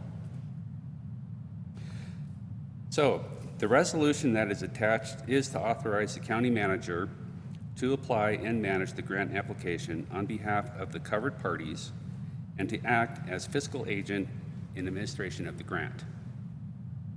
The county manager is further delegated authority to execute all related documentation and agreements, including the determination of how the recommended match will be funded. So, and what I'm saying on that part is we have not determined exactly what's going to be used as in-kind. We're hoping to be able to use part of the established circuit that ReadyNet has as in-kind. but we'll probably have to ask for some cash to be added to that match so that we exceed the 10%. So now I stand for any questions. And I think first I would like to go to Commissioner Hanson, since she's on this as well. Thank you, Chris. I feel that this is incredibly important, and especially considering that we were going to have a statewide broadband conference in November of this year. I think that will add. But I also think that it's really important to get fiber in the ground. And what it means is that in the meantime, these cell towers that people are opposed to, this is a temporary passage so that we can get fiber in the ground, because some places we are not going to be able to get fiber in the ground. That is the reality, but other places where we can, that is, to me, one of the most important things that we can do, and this grant, I believe, would help us do that. As Chris said, in the Cerrillos and Madrid area, you know, I would like to see it also along 599. I don't know if that's possible, but, you know, there are other possibilities for the 599 and Las Campanas area, like a PID, which we talked about in the past meetings, you know. So there are mechanisms to get more fiber in the ground. And I think that as a county, we need to look at all of those mechanisms. And this is one advantage that we will have and start to have with ReadyNet and building our infrastructure, which is really important. So thank you, Chris, for working on this. Thank you for being a member of the team for this conference. I really appreciate that. And I, of course, am wholeheartedly in support of this, so I would make a motion to approve, but that doesn't exclude discussion, of course. So there's a motion, sorry, I'm too close, a motion and a second. Is there further discussion? Commissioner Hughes? Just real quick, you may have glossed over this, but I was wondering, is there a particular part of the county this application would target for broadband? Madam Chair, Commissioner Hughes, we are looking at starting from the Santa Fe POP, which is at the point of presence, which is at the rodeo grounds on Rodeo Road, going down Richards Avenue, and then going in two different directions. One is towards Highway 14, and one is towards following the water line that goes out past El Dorado to service El Dorado and Canyoncito and Lamy, and try to get up to Glorieta as far as we can. The problem with that is the grant has a 1-year term on it, and it's going to be very hard to bore through rock, and then the only other option would be to go up through Glorieta. We pull hanging attachment agreements, and we don't have those in place yet. What kind of agreement? Pardon? I'm sorry, sir. What kind of agreement? Pole hanging agreement on utility poles. And there's a lot of things that have to be looked at and studied when you do that, like what the weight is of the fiber that's going to be added, and if there's enough space or distance between a high tension line versus communications. So all those need to be looked at, and some poles will probably have to be replaced, and we haven't even started that negotiation yet. So we'd like to get as far as we can up the state highway, and then it'll be interstate from there, and that'll be another phase of the project. Okay, thank you. And I agree this is a very important project, regardless of what part of the county it was serving. I'm glad to hear it's going to go by my house, but that wasn't the reason I was asking. Thank you very much. Thank you. Well, that actually answered part of my question. What part of the plan that we've been talking about, you guys are developing, is this going to cover? Because, and the areas you mentioned cover some of the areas that have previously been uncovered, and I'm thrilled to hear coming out to El Dorado area, Lamy, Canyoncinto, and Glorieta, because those areas are incredibly uncovered in terms of broadband. You can ask anybody who had to listen to me for a year and a half on my bad connection on all the meetings. Is this a substantial, do you have an estimate of what portion of the project you think this is going to cover? Madam Chair, if I understand your question correct, you're asking me how much money we think we're going to apply for Santa Fe County? Yeah, well, pretty much. Madam Chair, the city of Espanola has already started on a big project. Their mayor is looking to activate Wi-Fi throughout the entire city. And so they're going to be looking at probably a $2 million portion of the grant out of the total of the cap of $30 million. Rio Arriba County is looking to go all the way, all the little communities that go up Highway 64 and then a branch to Highway 96, which goes through Abiquiu and Youngsville and through that area. And the idea is they want to get to Cuba, because if they get to Cuba, then the Hickory Apache tribe will give ReadyNet all of its assets, and it'll be much easier to get to Denver because the way the connections go. So they're asking for about $10 million of the grant. So that's a total of $12 million that's being asked for. Santa Fe County has $18 million to play with. I do not believe that a $30 million request will be granted. That's why the engineers are really trying to figure out what the biggest bang for the buck is. And so we're looking at probably around 12 to 15 million. And 10% of that in simple math is 1 to 1.2, or 1.2 to 1.5 rather. And we're looking to cover at least half that in kind, if not more than that. So it's a non-trivial portion of what Santa Fe County would need for this project, the backbone project. Madam Chair, no, it's not. In fact, Kelly Cable, who is one of the premier cable cable fiber optic providers, they are dedicating 4 staff just to help with the engineering pro bono.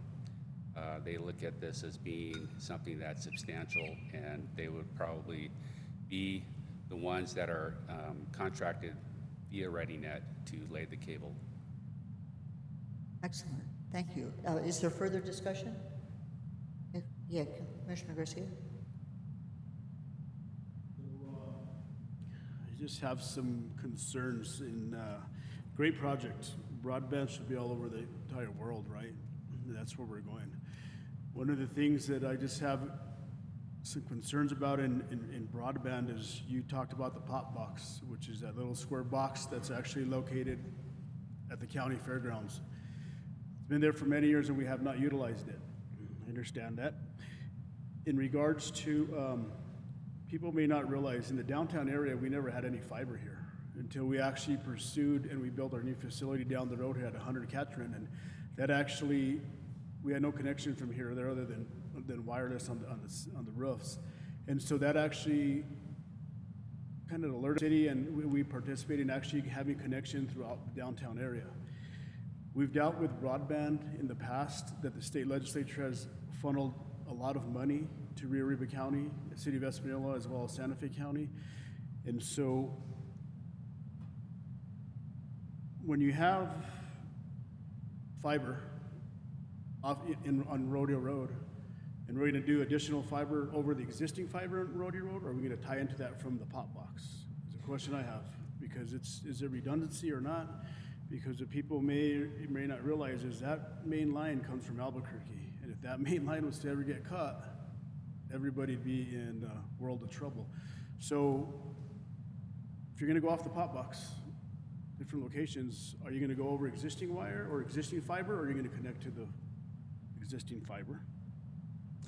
Madam Chair, Commissioner Garcia, if I understand correctly, you're asking if, okay, one, the Santa Fe POP does have fiber in it from Plateau and from P&M.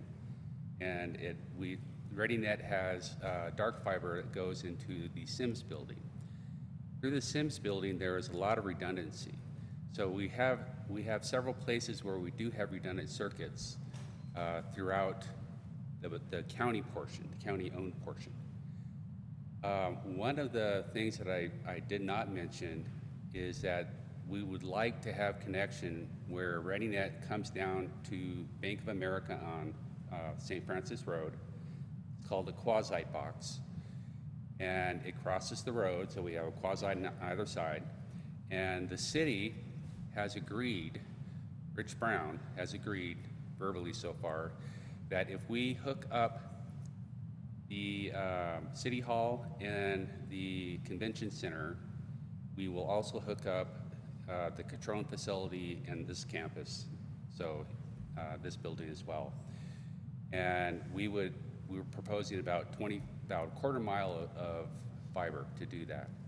And they have, so far verbally, have agreed that we'll be able to do that and have redundancy that way.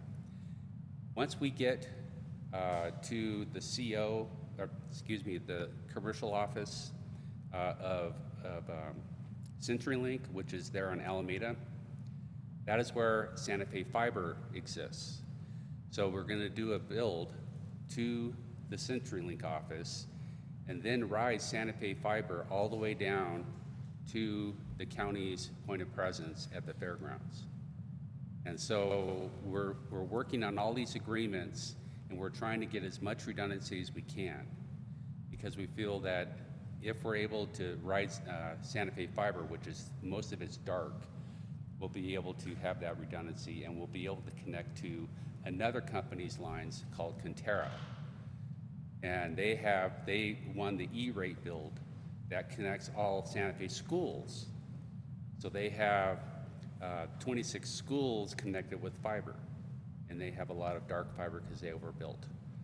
So we'll have redundancy from that perspective as well. We feel this is a big step towards trying to make fiber prolific around the county and to be able to light up as many county facilities as we can.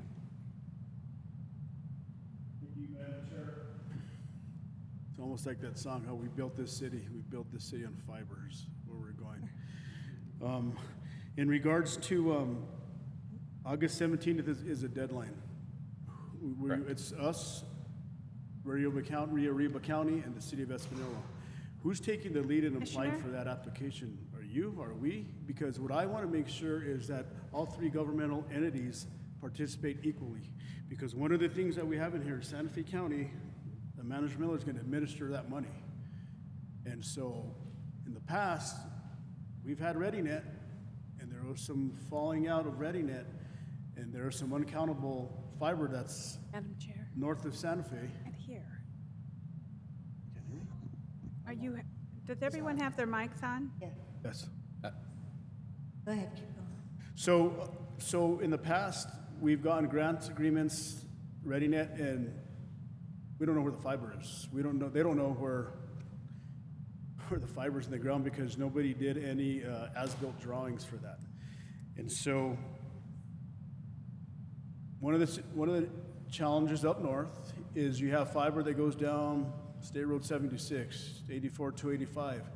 How do you get fiber to the Mrs. Martinez that lives way down in that little area there that has maybe a landline? Because we can broadband all over public streets, but one of the things I'm interested in is how do we get broadband to people in Madrid and Cerrillos that live off of these private drives? That's just something to think about when we're applying for that grant.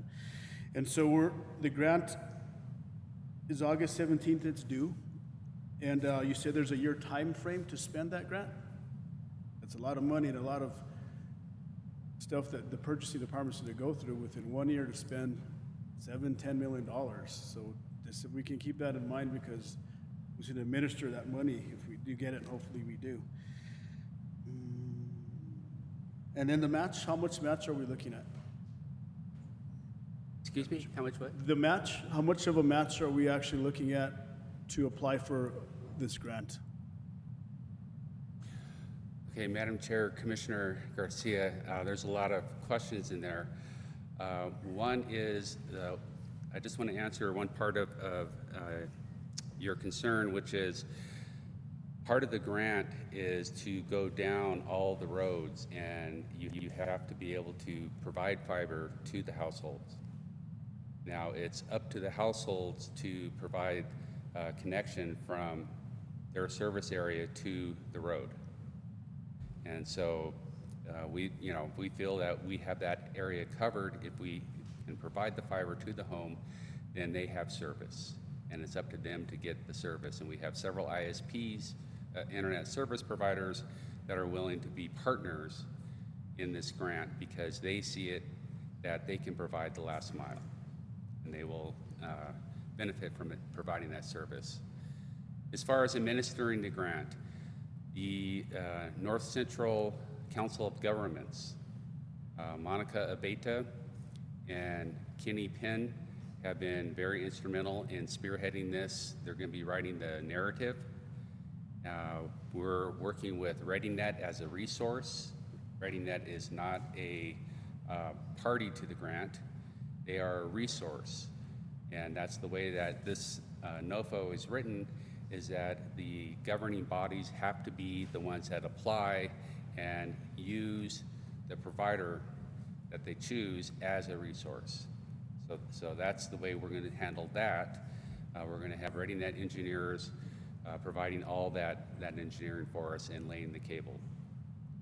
And as far as a match, it's at least 10% of a match. And like I before, we look to have at least half of that covered through in-kind services, and the rest of it will cover with, we have funding that we can provide for cash match. So we'll be able to cover whatever the balance is, whether it's 1.2 million and you divide that by 2, $600,000, we'll be able to provide that from our budget. Thank you, Madam Chair. Chris, do we actually have a map that shows where all the existing fiber is currently today? And because here's where we're going. The federal government's doling out so much money for fiber and it's kind of, here you go. Here's some more money for fiber, and so it seems like we have pretty much a lot of fiber already in the city area. But I'm just concerned about these rural areas. We can go down a road. Is that a public road or a private road? Because I'm just thinking. We had a gentleman that was actually very knowledgeable, was Duncan Sill. He used to work for North Central. I guess he's not there anymore. But those are just concerns that I have, because that's a lot of, within a year to spend that money is going to be challenging. But those are the only questions I have. Okay, thank you.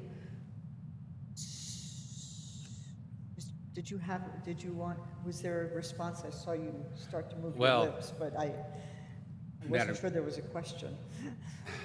Madam Chair, Commissioner Garcia did ask if we're going to go down private roads. That would be a trespass issue.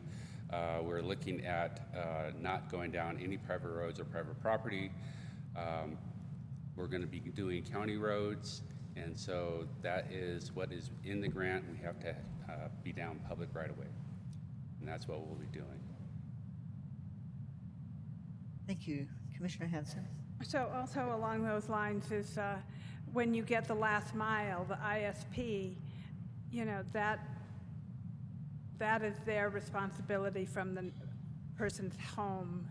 And I know some of these homes are quite a ways off. But that is also where sometimes the cell capacity or towers or come into being, or the pole agreements, or a lot of different ways that people can connect. North Central has done an amazing job. At their last meeting, Monica presented their broadband plan, and it was quite impressive. And so I was quite happy to see that and see the work that North Central is doing on broadband. So it was very impressive, and I think this is an important grant, and I have faith that we can pull it off and get everything done, because we have such a good county team. Thank you. Thank you. So if there's no further discussion, we do have a motion and a second. All in favor? Aye. Aye. Any opposed? Thank you, so that passes. Appreciate the time. That takes us to item 5J, which, oh, I need a resolution number. You, see, I got it for you. Madam Chair, the resolution number is 2021-066. Thank you very much. So item 5J is authorization to publish in general summary of an ordinance amending the Santa Fe County Sustainable Land Development Code to enact comprehensive countywide zoning and other regulations for cannabis, including cannabis establishments, other cannabis businesses, and personal cultivation and production of cannabis and cannabis products. Madam Penny-Ellis Green, Director. Thank you, Madam Chair, Commissioners. In April of this year, the legislature enacted the Cannabis Regulation Act. The Cannabis Control Division is in the process of drafting regulations in accordance with that act. Therefore, staff is initiating an amendment to the SLDC to establish comprehensive countywide zoning and other regulations related to cannabis. In doing so, we were aware that we were not riding on a clean slate. Instead, the existing SLDC has regulations concerning medical cannabis, and that is in existing section 10-22. So we're building on those existing regulations. For an overview of the proposed ordinance, there are several issues related to cannabis establishments, including odor, safety, security, water use, and neighborhood nuisance. Specifically for the growing of cannabis, the production creates a strong odor that can create compatibility issues with surrounding uses. I hate to interrupt, but I'm having trouble between hearing you and their other conversations. Can you maybe get closer to the mic? I don't know if that's possible. Is that any better? It's really echoey from here. Yeah, Madam Chair, you know, one of the things that might need to be worked on is the mic might need to be taller in the future, but because I do think there is a problem with hearing in this room. I can hold it up if that's better. Is that better? It is, but... Okay, and let's just proceed. I appreciate it.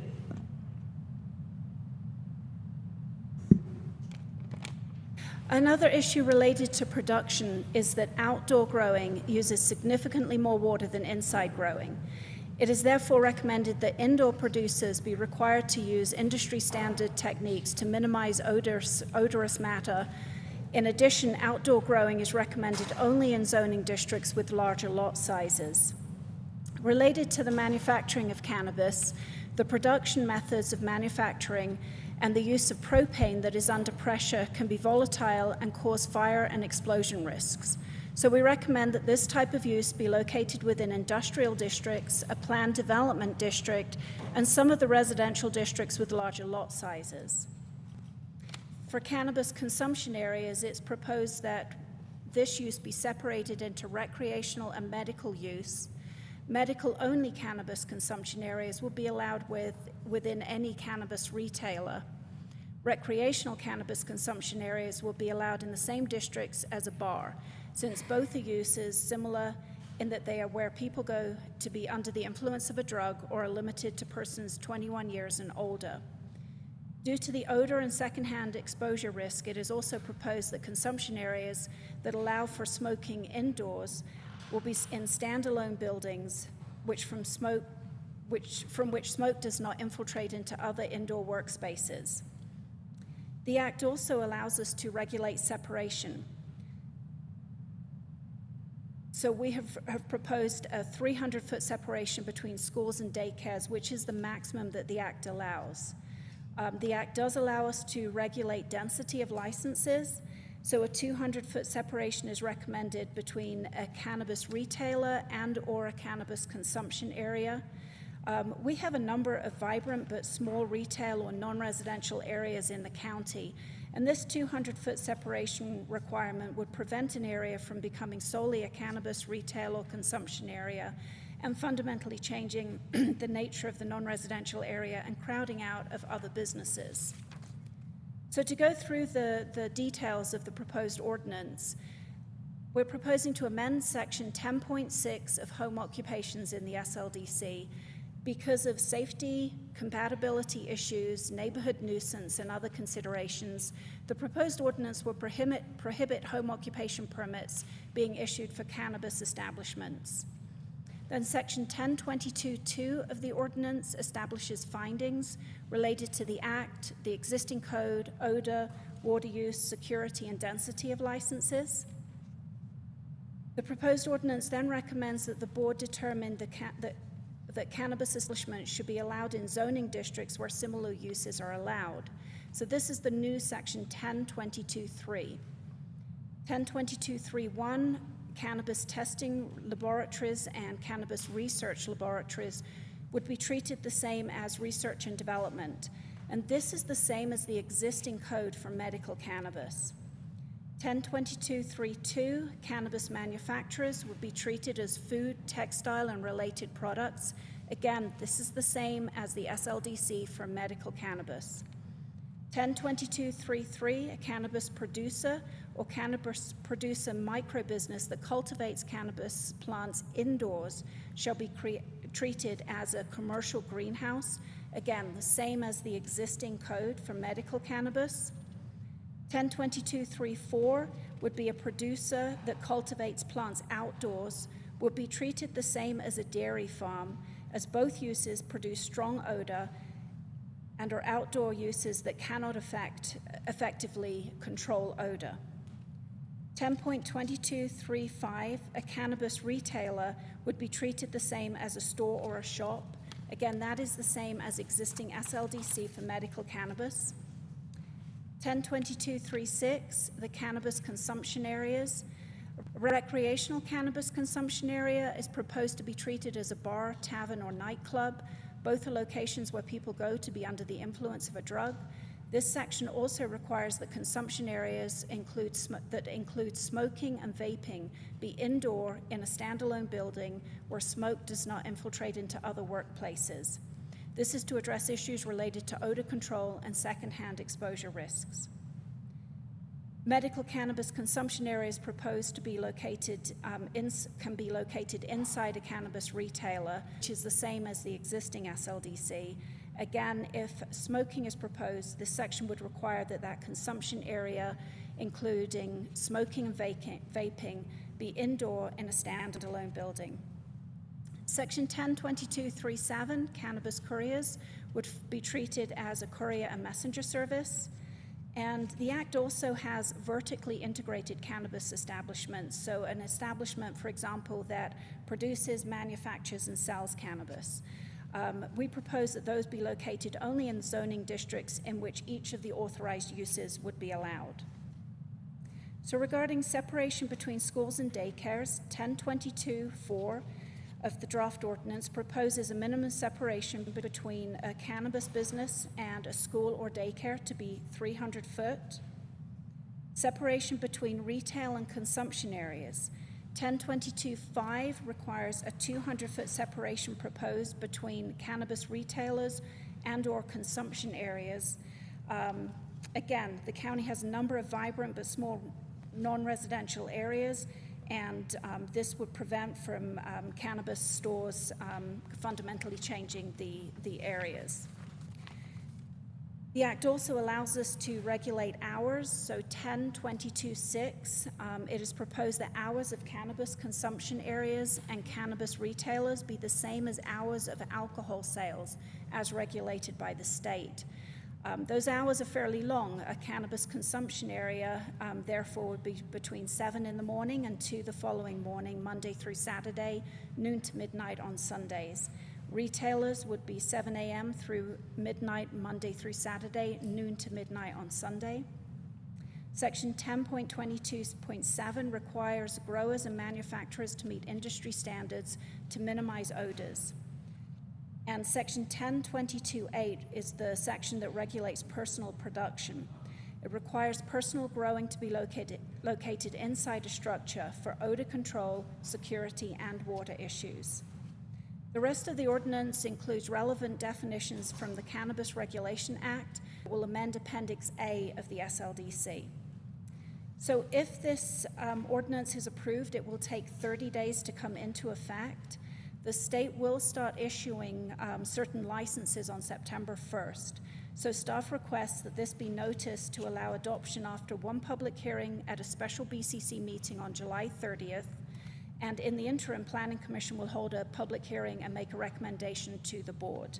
Staff recommends approval of the request to publish title and general summary of the proposed ordinance, and I stand for questions. Oh, I'm sorry, Madam Chair, Commissioners. Jose actually also handed out some maps. We looked at several non-residential areas in the county, and you'll see on those maps kind of buffers of 100, 200, 300 foot. What that just indicates is not where existing uses are, but where some existing non-residential uses are, and indicates that you could get a number of cannabis retailers or consumers within those traditional areas. Thank you. Thank you. Before I imagine there are some questions, but before I go to questions, I wanted to commend you and your staff and the senior staff for the way you went about generating this in a very short time frame, doing a lot of research. There was a lot of extant information you guys went after from other counties, municipalities, and states, you know, which I think is incredibly commendable, and led you guys to make. I mean, there's always room for a lot of discussion, but the rationale for why you pick things, it was there, and it's defensible, you know, using the alcohol regulations and using analogies like that to try to make rational decisions was a great approach and very appreciated, and the time you spent trying to explain all that to everybody. So very difficult short-term, you know, high-intensity job. Thank you very much for that. Okay, let's just go down the line. Commissioner Hanson. Thank you, Madam Chair. I also want to thank staff for all the hard work on this. I was very grateful to have a meeting ahead of time to go over a number of these things, to see all the things that you have come up with. And even though this is possibly maybe a more conservative approach, I think that it is important to be conservative in the beginning, and then if we need to pull something back, we have that ability. But if we're not conservative in the beginning, we don't have the ability to move forward and do things differently in the future. So I think that is a wise way to approach this. I do have one question about 1022.8, cannabis cultivation and production for personal use in quantities. What does that exactly mean? Like, let's say we have somebody who lives out in the middle of nowhere. The closest neighbor is 10 miles, 12 miles away, but you're saying here that they have to cultivate for personal use, must be conducted inside an enclosed and locked dwelling unit. And what if somebody has 2 plants in an area where their closest neighbor is maybe an acre away, or, you know, the smell might not be the same when you're compared to having 20 or 30 plants or even 12 plants. I just wonder if you could explain a little bit there. Sure. Madam Chair, Commissioner Hanson, we didn't really divide up between zoning districts. What we looked at there is the fact that, you know, even though you don't have a neighbor now, you might have a neighbor in the future. And we try to keep the regulations the same for any of the zoning districts. So my understanding is the Act allows you to have 6 personal plants, but if there's multiple adults in the house, I understand they can all have 6 plants. So we could limit to 12 per resident. Okay, and so we have some very small tracts in the county, and the idea was to reduce odor. You can't really do that if you're outside growing. So we, as well as having large tracts, we also have some really small tracts in the county. So we're not saying they have to be in a home. They can be in any accessory structure, a greenhouse, a stable, a barn, any kind of accessory structure.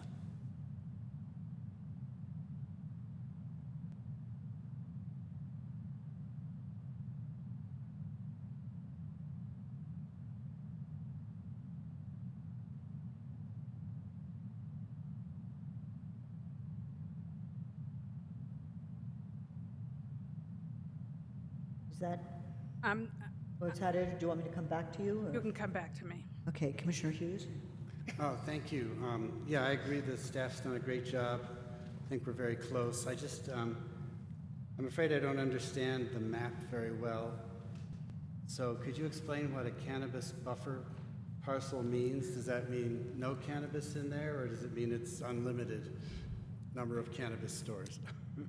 Madam Chair, Commissioner Hughes, the map was just kind of a general diagram of if a cannabis retailer or consumption area, it was related to the separation between retailers and consumption areas.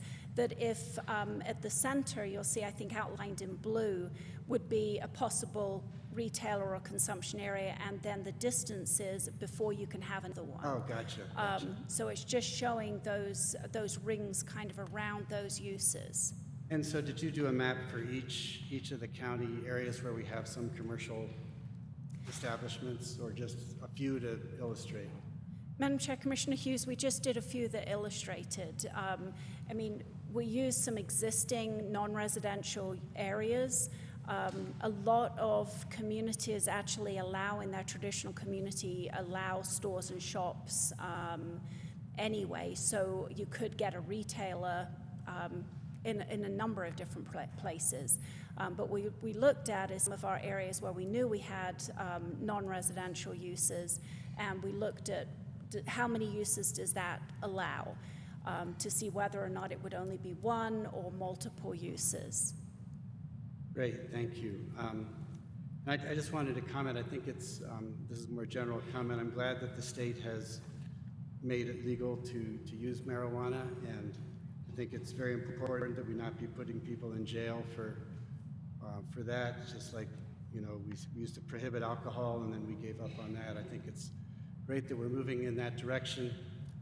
I think it's also important to note that, you know, we're not endorsing the use of cannabis, especially by younger people, and I imagine that once this is legal, we'll be spending a lot of time and money, either ours or somebody's, trying to educate people about the appropriate uses and non-uses of cannabis so that people don't get themselves in trouble by overdoing it.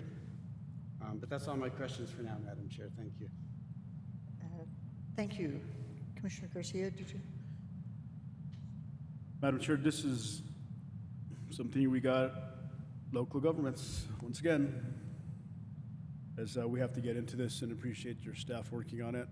Penny Smile, you've been here for a long time, you know exactly what I'm talking about, is now we're dealing with, first it's junk cars, then it's barking dogs now. The only question I have is just enforcement of this stuff, as into my neighbor smells marijuana growing at the house next door. Who do you call? Code enforcement? Do you call the sheriff's department? Do we have authority to go in there and count the plants, each individual person? But I guess as we move along, we'll realize some of the obstacles or challenges that we will face when we get to that point. Another thing is, did your staff or yourself go out to any of the existing growing areas in the Albuquerque area or around the state of New Mexico? Madam Chair, Commissioner Garcia, no, we didn't go out and do any site visits. We might, Madam Chair, we might want to just go and see how it actually works, or walk into an area, and certainly have to call and get permission for that stuff.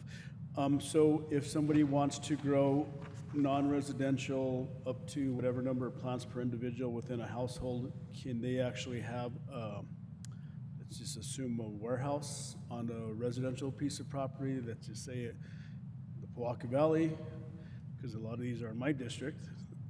And so can they do that? Can somebody do that? I know this is just a title and general summary, so this is just actually to allow staff to move forward as to working things out. But I will definitely meet with you and your staff and some of the questions I have. Thank you, Madam Chair.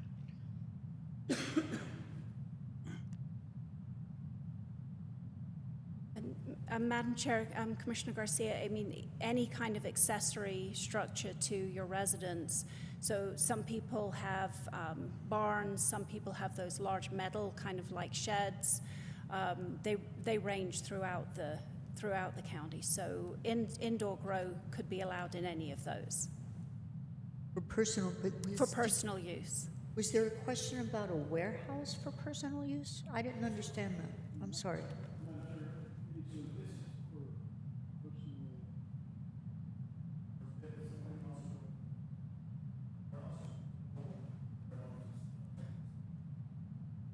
So the proposal, most of the proposal is related to commercial. So commercial growing, commercial manufacturing, so as a business, not personal. But the 1022.8 is the one section that regulates personal growth. So, what that's saying is that if you are growing personal plants, not a business, that would need to grow indoor in some kind of structure. Thank you, Madam Chair. Thank you, Penny. Thank you. Back to Commissioner Hanson. So I want to follow up on that a little bit. So is this what the state is saying, or is this our rules only? Madam Chair, Commissioner Hanson, this is what our proposed rules would be. Yeah, so I mean, I have some, we're a big county. And we have a lot of people who live in remote areas who might want to grow something outside. So I feel like this is a limitation. And I'm not encouraging or discouraging. I mean, I've never grown cannabis, so I can't make any assumption about how it works. But, up in the mountains, somebody might want to have their own private field. But, I mean, I know that people have also had stuff stolen from them. There's always that possibility of being robbed. Can you hear me? Yeah, I just missed one word. I'm sorry. Something from them? People might... They could have the plant stolen. Stolen. I'm sorry. I know we have to talk into the microphone. So I'm struggling with this 1022.8 because I feel like it is a little too restrictive. And Madam Chair, Commissioner Hanson, this is what staff was proposing. It's really based on the fact that water use for outside grow is significantly more than inside grow, security and odor, kind of all three of them combined. We looked at whether or not that we could recommend a setback, and it was difficult to come up with an actual setback. We did look at what some entities in Colorado and California have done, and it's not unusual in those areas to see personal growth being allowed or being required to be indoor. And so, I mean, the most anybody who's growing personal growth cannabis could have is 12 plants. That's the limit that you're allowed, even if you have multiple residents in that home. So I'm just trying to struggle with this, and the last thing I want to see is that we have to send the sheriff out to somebody's house because they happen to be growing 3 plants in their backyard, in their garden, with a number of others, with their corn or something else, and being fined or told you can't grow this with your corn, or you can't grow this with your squash, or so I'm just kind of struggling with that. That's the only one. I don't know what the solution is. Madam Chair, Commissioners, if you could give staff some kind of direction, are we looking at this on large lots with a big setback? And we could come back with, when we do come back, we could look at what some options are. Right, I am thinking more of like somebody who's, you know, on a 5-acre lot at least, and they don't have any neighbors right next to them. The closest house is, you know, at least an acre or two away, and there's some kind of setback that if they wanted to grow their 3 to 5 plants in a garden outside, that, you know, that would be their option.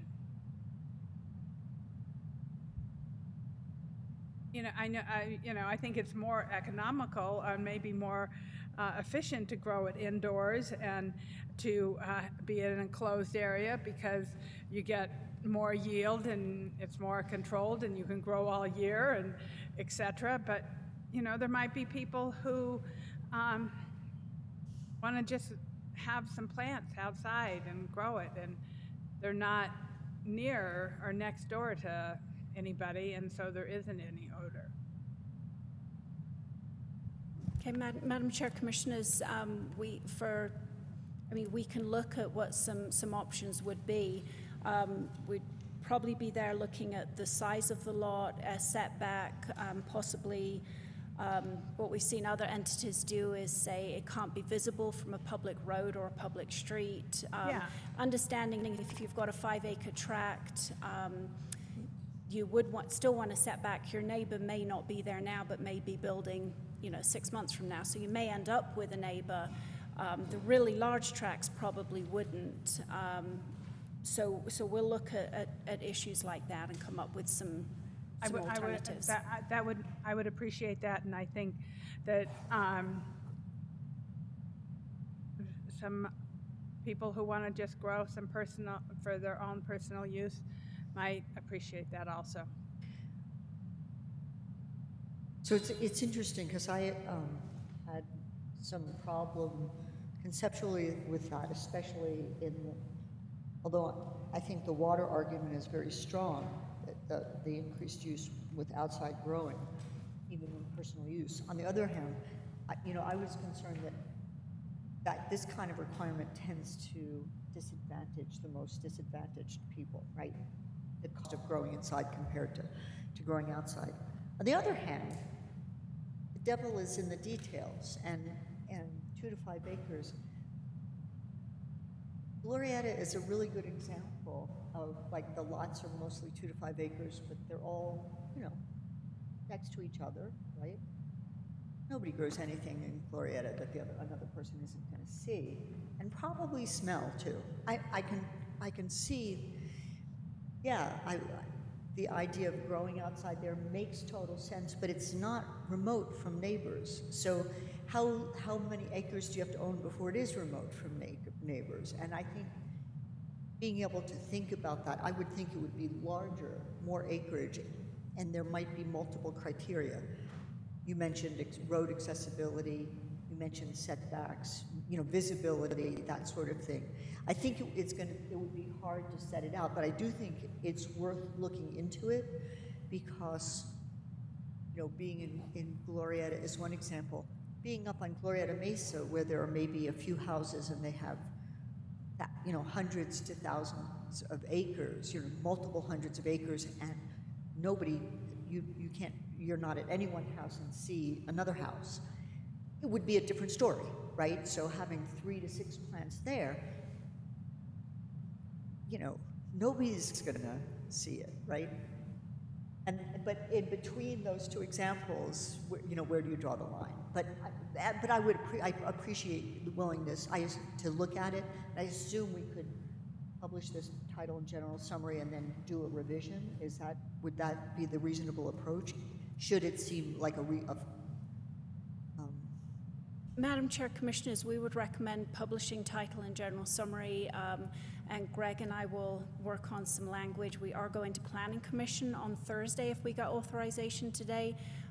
We can get a recommendation from them, hopefully, with some possible alternatives as well, and then bring those back as options to you on July 30th. Okay, great. Commissioner Hanson? Yeah, so I would like to make a motion to publish title and general summary. But I also want to say, along with Commissioner Hamilton, you know, there, for someone who might not have the means to set up a indoor grow place, but still have lots of land around them, I think that we really have to not create hardship. And so I think that that is an important part. So with that, I move to publish title and general summary. So I have a motion and a second from Commissioner Garcia. Is there any further discussion? Commissioner Hughes? Thank you, Madam Chair. I just wanted to say I agree with going ahead with this, and looking at the map, I do sort of prefer the 300-foot setback between dispensaries. That would allow 3 in my neighborhood, which, you know, means if one of them was charging too much, I still had 2 other choices. So I think that'd be fine. Thank you. Excellent. Further discussion? So there's a motion and a second. All in favor? Aye. Any opposed? Thank you. Thank you.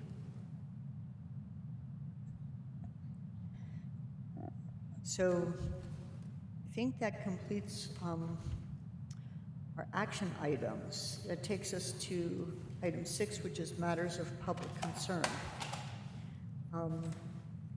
Is there anybody present or dialed in that has a matter they want to address the commission about? And while I don't see... Madam Chair, this is Daniel Fresquez. We have somebody on WebEx that would like to speak. I'm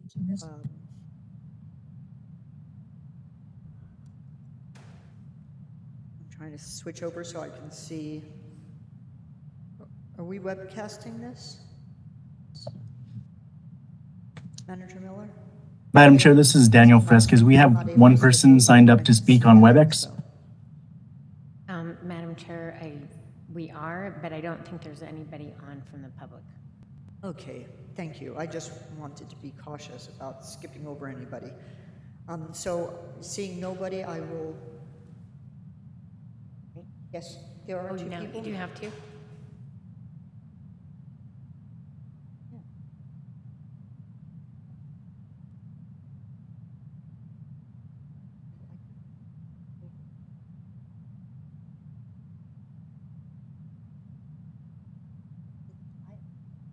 I was told she's calling in for the public hearing or for matters from the public.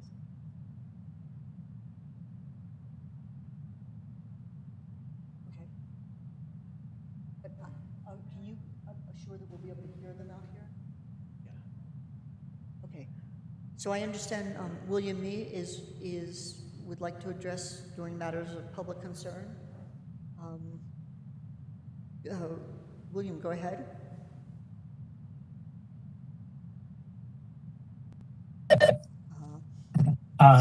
Madam Chair, Commissioners. I'm not hearing anybody. Oh, I see him on. Madam Chair, Commissioners. I can't.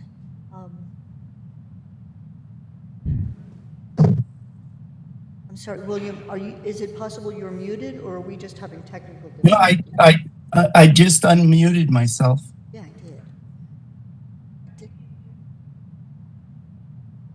It did come up now. William, give us I see you moving your lips, and I can't hear you, and it doesn't look like you're muted. At least I don't see the indicator for that, so it must be us. Hang on for just a minute.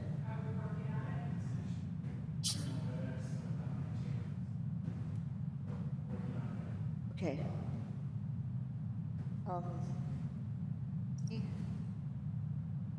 It seems sometimes, Madam Chair, it seems to be still a little challenging with WebEx and being live. Check. If Daniel, do you think it will take a while? Should I go on to matters from the county manager and come back to matters from the public? If you don't mind then, Mr. Mee, I apologize for the inconvenience. We will come back. We'll go on to 7 temporarily. Check. Something just came through. I have no idea what.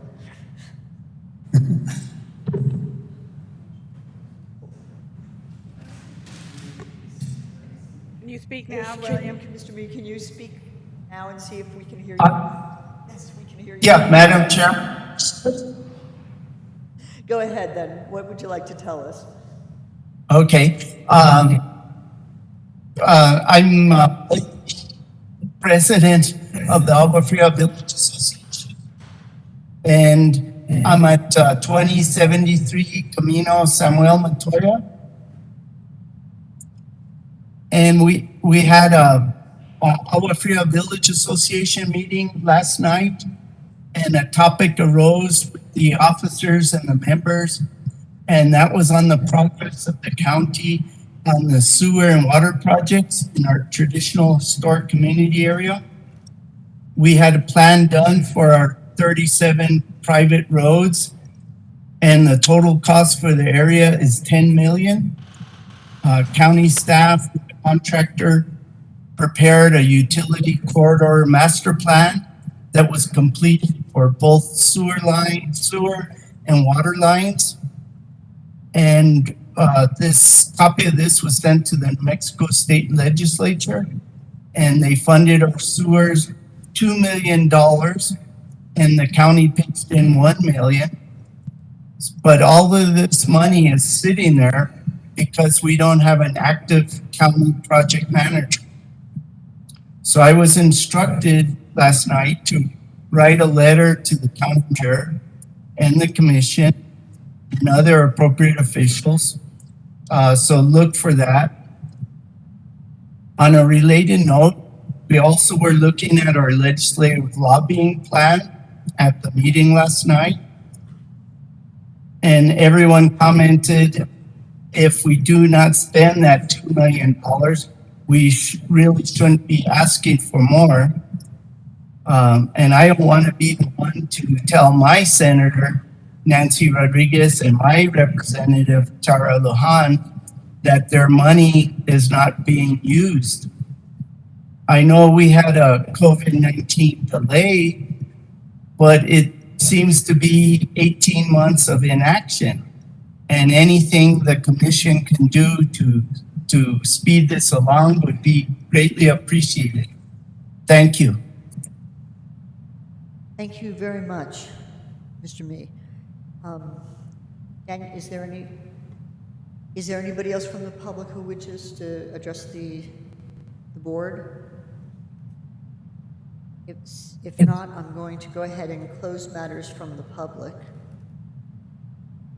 and move on to item 7, which is updates from the county manager. Thank you, Madam Chair. Commissioners, first of all, I can actually address Mr. Mee's comments so that the board is assured that that project is moving forward. We've had difficulty with some of the roads that the sewer needs to go down. The design needs to be approved by the city of Santa Fe, but these roads are very narrow and difficult. So this is what we talked here about previously, that we just reallocated budget for a more nimble, if there is such a thing, Vector truck, and we budgeted that just last week when the board approved the final budget. We put $290,000 in to do that. We're going back to the city and trying to get agreement from them about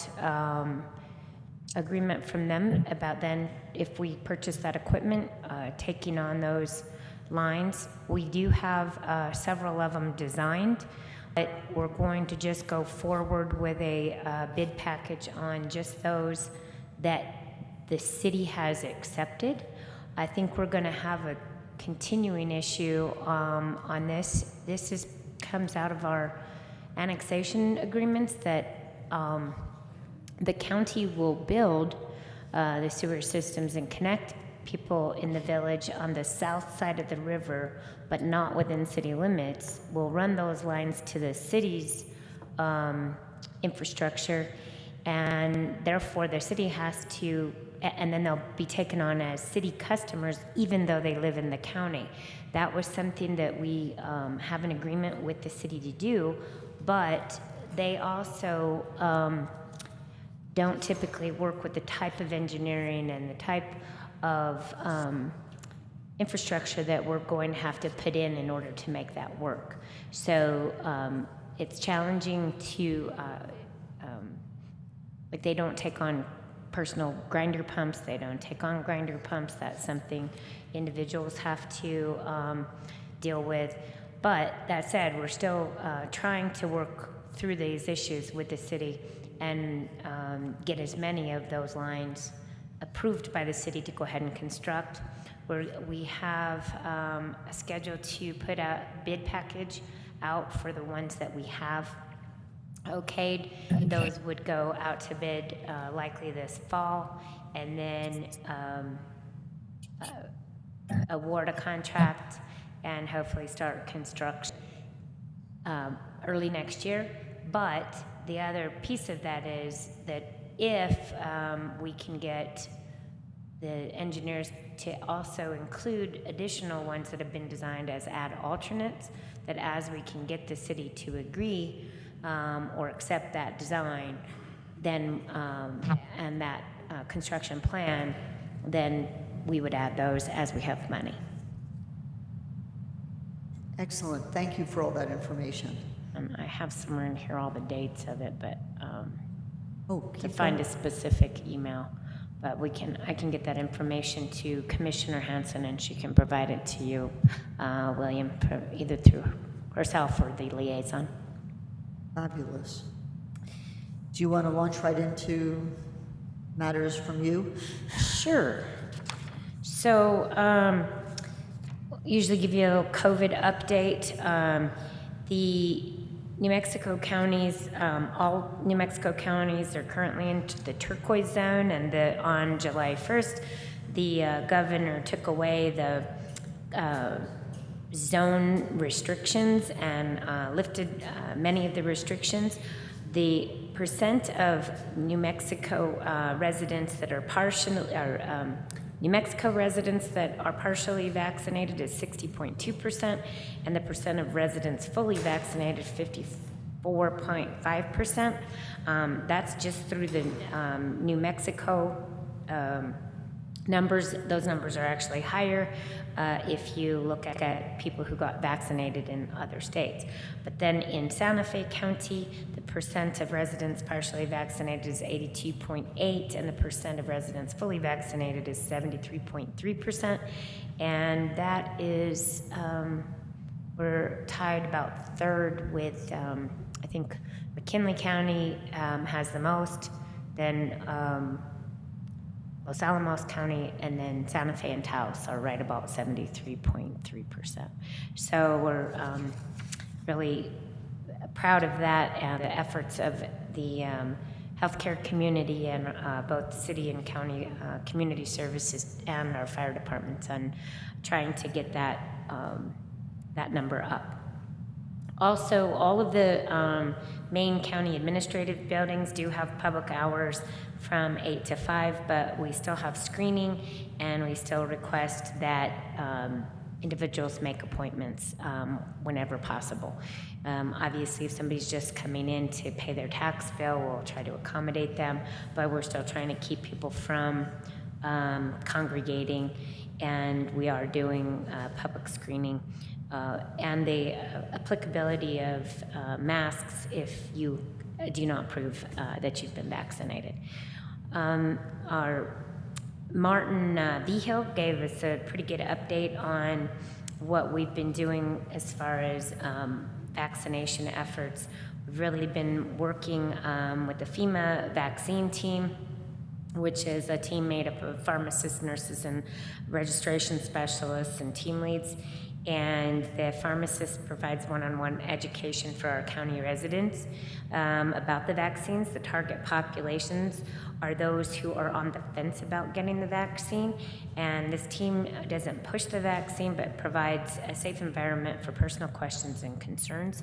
And the emergency management provides an ideal working environment through our mobile vaccine unit, which we'll call it Vaccination. Our mobile health caravan is now Vaccination. And they take that out into rural settings, and this unit can support vaccine preparation, vaccination, registration, medical monitoring, and hopefully you were able to see or read the article about what the volunteer firefighters are doing for people who are homebound, as well as this group has been doing in the rural communities. It's really proved to be a practical model and a best practice model. And so our next planned vaccination sites are doing one in La Cienega today, La Puebla on July 16th, Rio and Medio on July 20th, Nambe, July 21st, Glorieta, July 22nd, Hondo, July 30th. August 4th through the 7th is our county fair, so they will also be at the county fair. And then other communities scheduled in August, but we haven't set the specific date or location, is El Dorado, Las Campanas, and Pewaukee. And then also just an update that our seniors, we are still delivering meals. We have not been able to open our senior centers. So in the month of June, we delivered 13,417 meals to our seniors. And our senior services program, legal, and our legal department are working with the state of New Mexico regarding reopening our senior centers and getting reopening plans together for those to be in accordance with recommendations and guidelines from the state. And so hopefully we will be able to have our seniors back at the senior centers in the very near future. And that is it on COVID updates. Did you have any questions on those? Yes, I have a quick question. For when the mobile vaccinations go from place to place to place, are they drive around? Are they coordinating with local communities? Do they coordinate with is it through the volunteer fire department? Most of the coordination is through our Connect program, our seniors program, and the fire department and volunteers in that area. So that's been our, but I do think they're also trying to contact community organizations to make sure that they're aware of those dates. But so then what happens? So like for Hondo and Glorieta are coming up. Are they going to be located centrally someplace and people make appointments, or Yeah, I can get you the actual locations of those. I don't have them on this memo, but we can get the locations and also have it so that you can send that information out in a newsletter, as well as our emails and our press releases. But they do try to coordinate, and people can just come up. You don't have to have an appointment. You can come up. Then with the homebound individuals, they've worked out a time that works for those individuals. Fabulous, thank you. Sure. If there's no other questions about the COVID updates, just a couple other real quick items. As you know, we have the Commit to Be Fit fitness program for the... Manager, I think Commissioner Garcia has a question. I'm sorry, Madam Chair, Manager Miller. So what about the individuals that cannot get a ride to get vaccinated if they have not been? Have we thought about those individuals? Madam Chair, Commissioner, yes, that was the point of why we're taking our mobile vaccination van out into the communities. Anybody who's homebound and can't get there, we will go to their house and give them a vaccination, particularly if they're immobile themselves and they are bedridden. We'll still go give them one. We've contacted and we've been working through our navigators to identify those people out in the community that need that type of service. And then we're taking the van out we did La Cienega today, La Puebla, Rio Medio, Nambe, Glorieta, Hondo, El Dorado, the county fair, Las Campanas, Pewaukee. So we're going out to each one of our communities, and hopefully at least people can walk if they live close in the community, or somebody can give them a ride to the community center or fire station, wherever we're having it. Thank you. Sure. Then back to the Commit to Be Fit. It is, as you know, we've got the most teams. I think the commission rounded out that, so we have 30 teams of 5 to 6 people per team. It's the most that we've had in the history of doing this, which I think we've been doing it about 5 or 6 years. And everybody's pretty excited and participating pretty heartily, so that's nice to see. Also, we have our Employee Appreciation Picnic that's put on by the Employee Benefits Committee. They have been working hard to put our picnic together. It'll be Friday, July 23rd from noon to 4.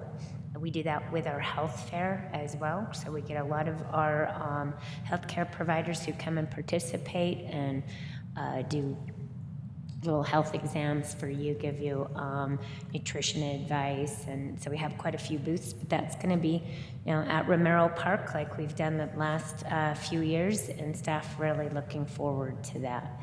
And then the last thing to update everyone on is that Good Morning America is coming to Santa Fe on July 29th, and they are. The producers will be out a few days in advance to shoot pre-recorded segments. And if you really, really want to get on Good Morning America, you only have to come to the plaza at 5:30 a.m. for the live segment. But they are requesting for a live audience with signs encouraged, and that morning of the live segment is at 5:30 a.m. at the plaza on July 29th. They want people to be vaccinated, and if people aren't vaccinated, if they would wear a mask and keep social distancing. So I expect that I will see all the commissioners out with their signs at 5:30 on July 29th. Oh, and also not to forget that day, I think that is the same day that we're doing our, doing the kickoff to the crisis center side of La Sala. So that's the afternoon of the 29th. And that's all I have for updates. Madam Chair. Thank you. Commissioner Hanson. Is it light at 5:30 in the morning? It is now, but being a morning person, as you all know, I am. It is getting lighter. It's still, even now, after losing minutes a day of daylight, we're still lighted. It might not be by July 29th, though. It'll be the crack of dawn, literally. Yeah, we'll have lost another 20 minutes. It might be still dark, but who knows? Fabulous. So that takes us to item 8, matters from county commissioners and other elected officials. So 8A is county commissioners. Commissioner Hanson. Thank you, Madam Chair. So I was very honored to be able to present a video of our county building with an explanation at the NACO Arts and Culture Commission meeting. I was lucky to be able to do that virtually, and Daniel made a very nice video of me introducing the building, and we added a number of really important features, I thought, to the video that showed the historic qualities of this building. Art Dick from the National Arts Association was thrilled with our murals. He absolutely said, well, they weren't on there long enough. I would have liked to have seen more of them, but I was very clear that they were done by Frederick Vigil, who is still a living artist and working right now at the Albuquerque Museum or at the Convention Center, painting a large mural down there. And then I had also the honor of speaking about our building at the Old Santa Fe Association, and I thought it was very engaging. I asked them a few fun facts about John Gamin, and I wonder if anyone on the commission knows where John Gamin was born. No, he was born in Brazil. It's not something you would automatically think about. And he arrived in New Mexico in 1920. And I'm hoping that Sarah and I will work on a proclamation for him that can coincide with the grand opening with the Meme family. They were thrilled to have some kind of proclamation, kind of like what I did for Bud Kelly on his 100th birthday. So we'll come up with some idea for the proclamation for John Gamin.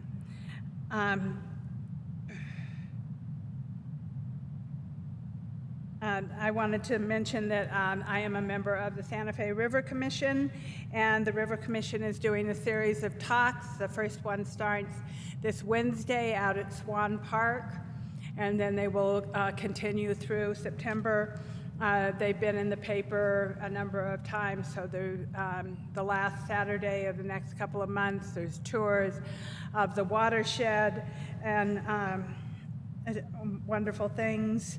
So all things Santa Fe River. At the EELU at NACO, the Environment, Energy, and Land Use Committee, my National Heritage Area Resolution passed that committee and passed the big board without any controversy. And also the Protect Pollinator Resolution also passed on the national level. And what that means is that NACO will now lobby on the National Heritage Area's behalf to pass the National Heritage Act, and that that NACO will also lobby Congress to work on protecting pollinators, which I think is really important. Mary Jo McGuire was elected the new second vice chair, which I think is a great thing for NACO, meaning that we will have a number of women leaders at NACO. Over the weekend, there was a pop-up museum that popped up at 76 East San Francisco Street. Upstairs, it is a museum of the 60s. It's very entertaining. I suggest that people go take a look. It's upstairs at 76 East San Francisco Street. And speaking about people who are homebound, Commissioner Garcia, in the old days, the volunteer firefighters in Agua Fria, I learned this last night, used to go door to door in the neighborhood and find out who was homebound and who could, who needed help. And I thought that was such a great thing to think about, and maybe that is something that our firefighters could do again, especially in this time when we don't always know when people are homebound.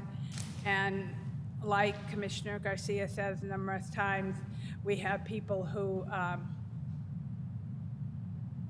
don't have cell phones, only have landlines, and possibly could use some help. And that might be a great thing for volunteer firefighters to do. And that was something that happened before we actually had a real fire department. I also, I'm interested in the county fair, and I'm wondering if they are going to be coming and presenting to us before the fair, which I believe starts in August, and our next meeting is right before, so I hope that we will be able to hear from people at the county fair. And I think that that's all I have. So thank you very much, Madam Chair. Thank you. Commissioner Hughes, did you have? Yeah, thank you, Madam Chair. I have a couple quick announcements. Just want to let people know that the Spur Ranch Road Group is finalizing their application for a community improvement district to pave their road.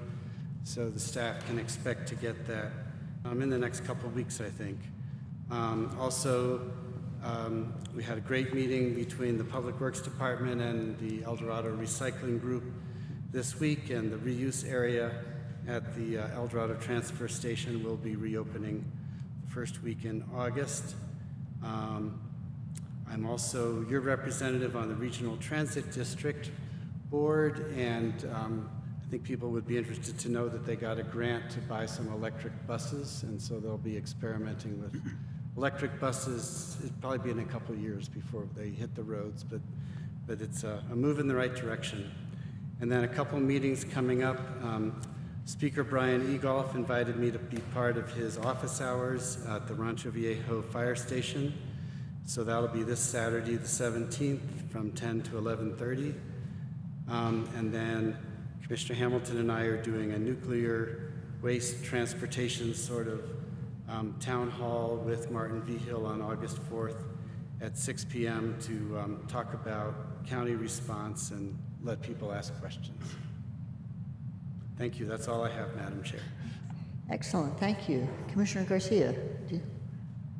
Nothing from Commissioner Garcia? Just really quick, did attend a meeting on Monday for the La Cienega Valley Association. I'll probably be bringing something forward for Carl Dickens. He actually was a president for the Valley Association for many, many years and did an excellent job. Our new president is actually Camille Bustamante, a great individual as well. And there's several brand new board members on that Valley Association, but just wanted FYI. Thank you.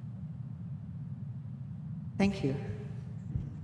And in response to the volunteers, you know, the volunteers run Med 30, and they're one of the units going to homebound people with vaccinations and other needs. And part of the reason for that is that each volunteer district tends to know their district and does track, have a lot of information on who is homebound and who needs help. So that is definitely a function the firefighters maintain.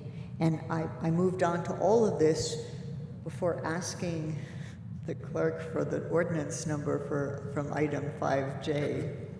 So Madam Chair? I'm totally untrainable, but if Madam Chair, there's not an ordinance number until it nothing's gets assigned approved. right now. Yeah. Because there was a blank that was sitting there, and I was like, oh my gosh, I didn't fill it. Okay. No, we didn't Well, do never that mind. until after you adopt Well, it. that makes total sense, but I thought maybe,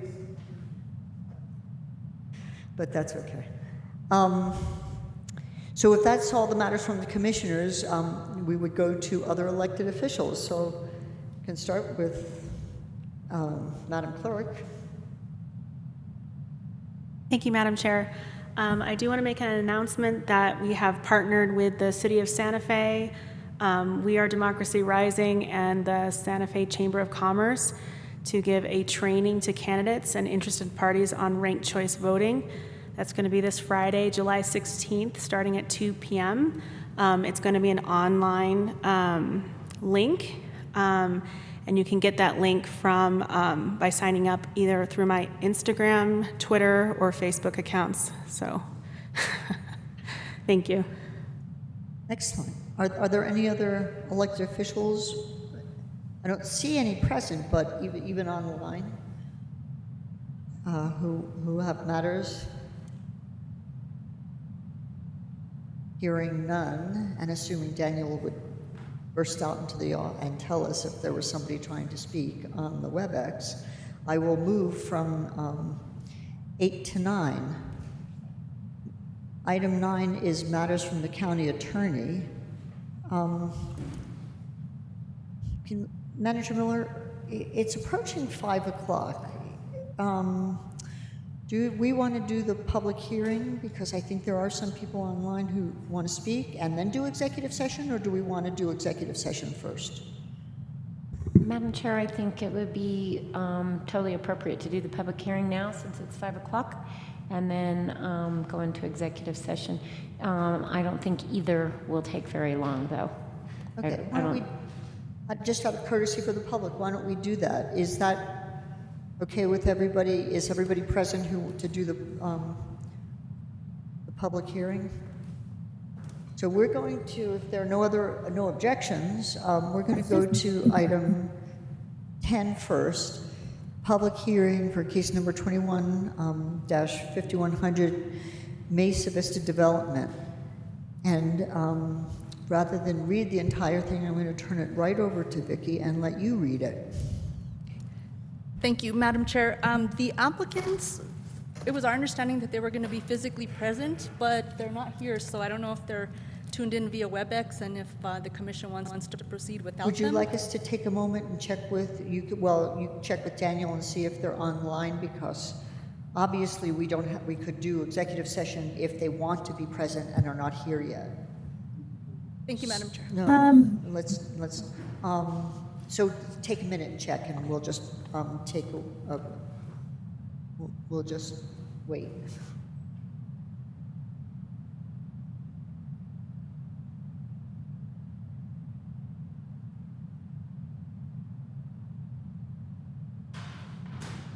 Oh, Madam Chair, I'd like to take this time to wish the Deputy County Manager a happy birthday. Today is his birthday. Oh, no. I'm putting him on the spot. Happy birthday. And I won't sing. I won't torture him. Madam Chair, it appears to have the applicant, the agent on WebEx, so they are present. Okay, great. So we can proceed? Yes. Okay, so take the floor. Thank you. Thank you, Madam Chair and Commissioners. John Lovato, Building Development Services.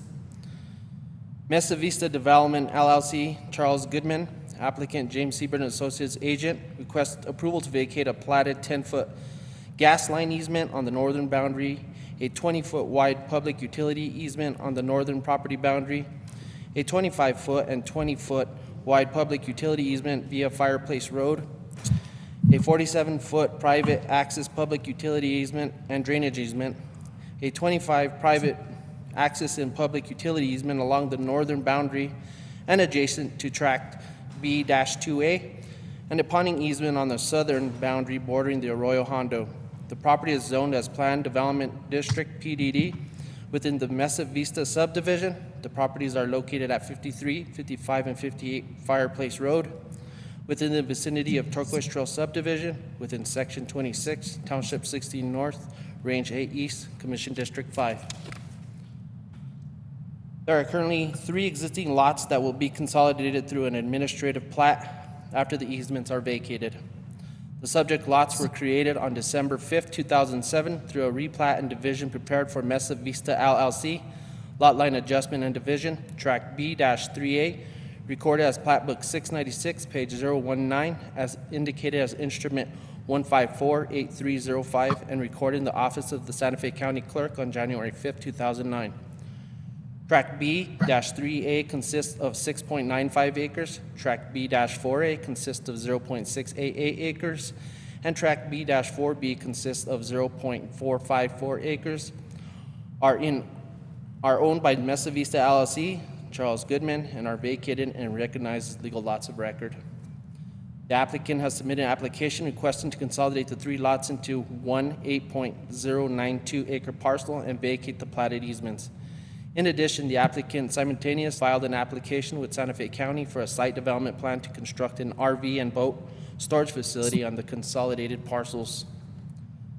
The applicant's agent stated the subject property is located at 53, 55, and 58 Fireplace Road and consists of 3 existing lots and recreated for Mesa Vista Business Park project, which is approved by the Board of County Commissioners in 2006 and recorded in Book 696, page 19. The Mesa Vista Business Park was not developed due to the downturn in the economy. A new application has been submitted to the county for the use of an RV and boat storage facility, executive RV and boat storage. The administrative site development plan includes a lot consolidation and easement vacation plat that will need approval from the Board of County Commissioners. Easements for such as a 20-foot trail, stormwater pond, and water line will be provided once the review of site development plan is complete. Staffs have reviewed the surrounding properties and aerial photography of the lots and surrounding lots and has verified that there are no other lots affected by the applicant's proposal to consolidate the 3 lots and vacate the easements. The surrounding properties have their own access and utility easements, and easements to be vacated are not utilized by surrounding lots. The pond easement going to be vacated has been addressed in the site development plan. The site development plan contains a grading and drainage plan prepared by a licensed professional engineer. The plan includes a ponding area that will capture site runoff in accordance with Chapter 7.17.5.2.3 of the Sustainable Land Development Code. Recommendation.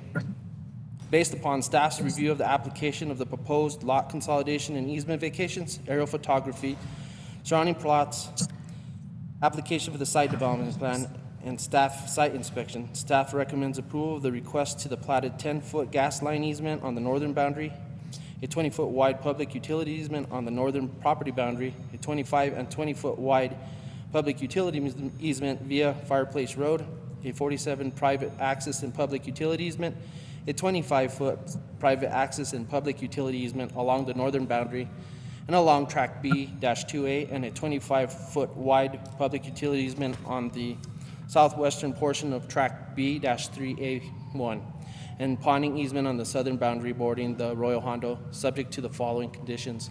Madam Chair, may I enter those conditions into the record? Yes, thank you. Thank you, and I stand for any questions. Thank you. I think it would be nice if, before we go to questions, if we go to the applicant and hear from them, so if perhaps you could introduce them as needed. And hopefully we can hear them on WebEx. Madam Chair, I'm here. This is Victoria. Can you hear me? Yes, I can. Thank you. Oh, okay, thank you. Also, Jim Sieber is en route. He may be showing up within seconds. But if he doesn't, I'm ready to go. We are ready. Okay. So are you going to go ahead and address us? Yes, or are you asking us to wait for him to get here? Well, he hasn't showed his face or popped in there, I guess, yet. This is a very fast request.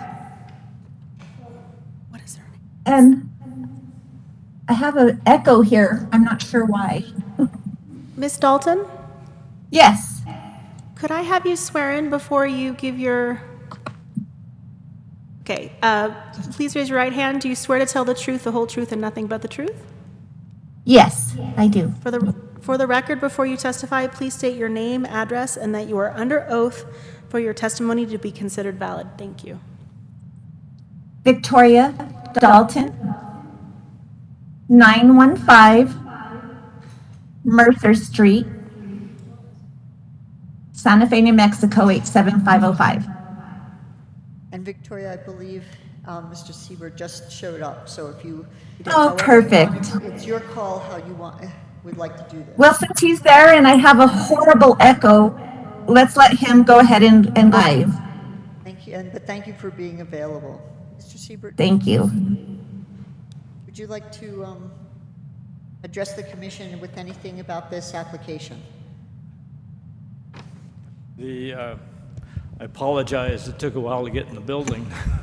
The timing was actually just fine, and if you could get sworn in, that would be Mr. appreciated. Siebert, will you please raise your right hand? Do you swear to tell the truth, the whole truth, and nothing but the truth? I do. For the record, before you testify, please state your name, address, and that you are under oath for your testimony to be considered valid. My name's Jim Siebert. My address is 915 Mercer, and I am under oath. Which case are we on? I have 2 cases up tonight. One is a vacation of easements, and the other is the water delivery agreement. Okay, so the water delivery agreement was earlier on the agenda, and this is the vacation of the easements? Oh, okay. Because this is the one that requires public hearing? Right. The purpose is originally this, and I handled the case, it was a business park. It was meant to have several buildings on it.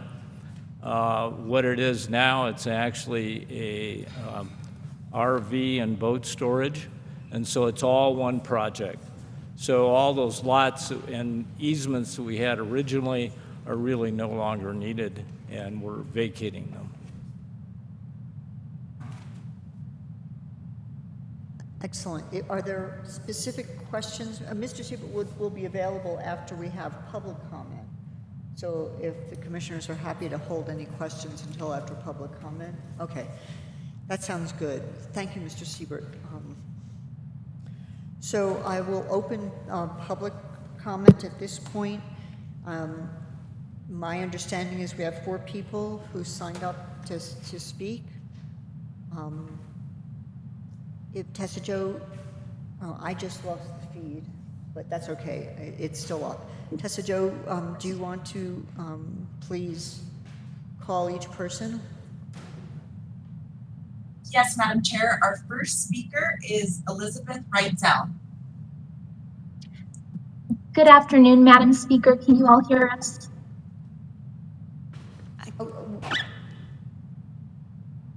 Daniel, Madam we Speaker, just this is- barely hear them. Would you spell your last name? I'm sorry. Yes, it's R-E-I-T-Z-E-L.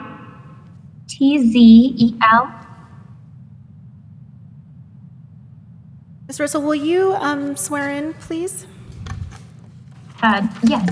Please raise your right hand. Do you swear to tell the truth, the whole truth, and nothing but the truth? Yes, I do. For the record, before you testify, please state your name, address, and that you are under oath for your testimony to be considered valid.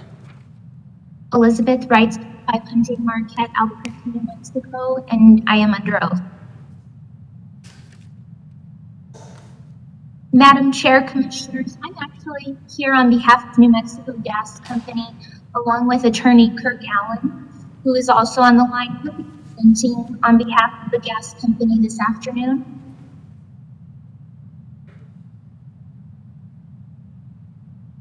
So if you can proceed, we normally have a timer up and do about a 3-minute piece, but if you would go ahead and keep yourself to about 3 minutes, that would be very appreciated.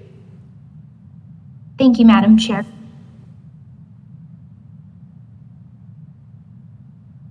She's just here for a question. Oh, Did Kirk, I miss? I believe,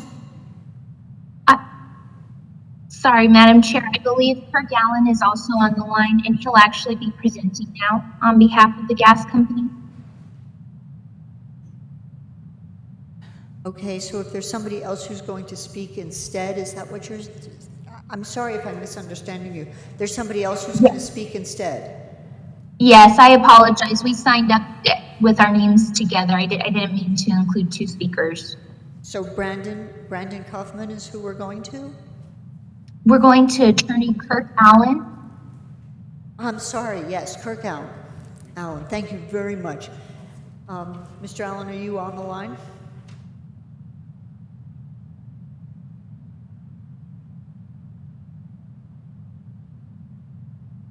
Mr. Allen, if you're actually on the line, I assume you might be muted, but I'm not hearing you. Can you hear me? Can now. This is Kirk Allen. Thank you very much. Could you please get sworn in? I can. I'm on the telephone, but I'm also on the video. I was hoping to avoid this horrible echo. I know, but we can see you and hear you now, so this is good. Please raise your right hand, Mr. Allen. Do you swear to tell the truth, the whole truth, and nothing but the truth? I do. For the record, before you testify, please state your full name, address, and that you are under oath for your testimony to be considered valid. Kirk Allen, 500 Marquette Avenue, Northwest, Albuquerque, New Mexico, 87102. And I attest that I am under oath here today. Please proceed. Okay, with the 3-minute clock staring right at me, I'm going to get right to it. It appears this application is improperly attempting to vacate New Mexico Gas Company's rights within this particular property at issue. NMGC has specific gas line easements, and the NMGC, and I'm calling New Mexico Gas Company, Land Department just learned about this matter late on Friday. New Mexico Gas Company, or NMGC as I'll call them, is working to confirm the exact location of its gas facilities. but there's a critical gas line serving Santa Fe that looks like it may be in the gas line easement on the north end of the property. In reviewing the materials submitted by the landowner,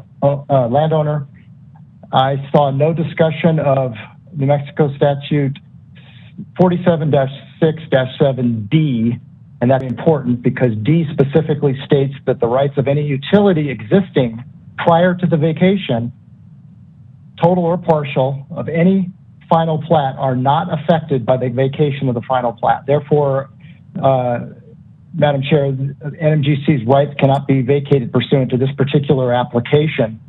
Moreover, 47-6-7B provides that for the board to actually determine that there should be a vacation, the county commissioners must decide two things: whether it adversely affects the interests of the persons on contiguous land, and two, whether it affects persons within the subdivision being vacated. Exhibit 1 to the staff report is the landowner's statement. It states that the vacation will not affect the interests of persons on contiguous land. The landowner's statement, however, is silent as to any adverse impact the vacation will have on any person's rights within the subdivision being vacated. Had the landowner contacted New Mexico Gas Company, we may have been able to resolve this before tonight's hearing.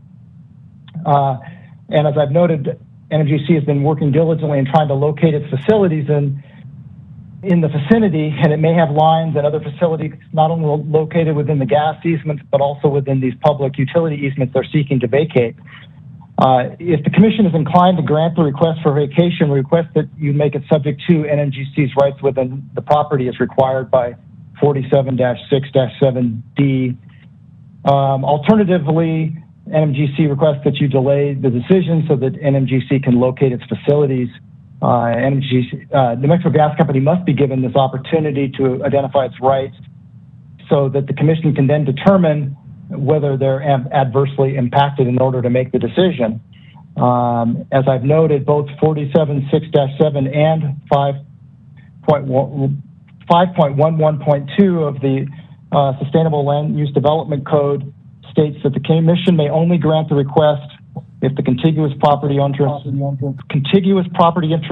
the property interests within the subject property are not adversely affected.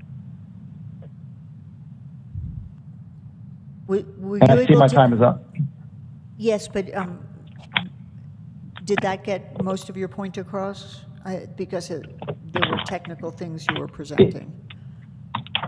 It did. I think the non-technical thing is that we're certainly not trying to interfere with this, but to the extent that there are facilities there, we need to address those, and if we need to move them, we would work with the landowner to do that, but we just can't move forward based upon the statutory right that we have and just move forward and vacate NMGC's interest. I mean, that is the main point. It's statutorily not permitted. Okay, thank you very much.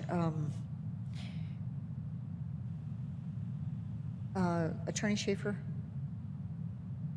Should I continue with the remaining people who are here to make public comment before asking questions about this issue? That would seem appropriate, Madam Chair. Thank you.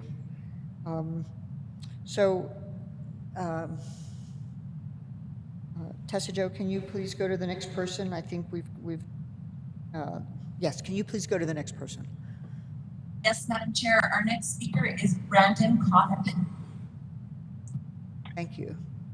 Madam Chair, this is Kirk Allen,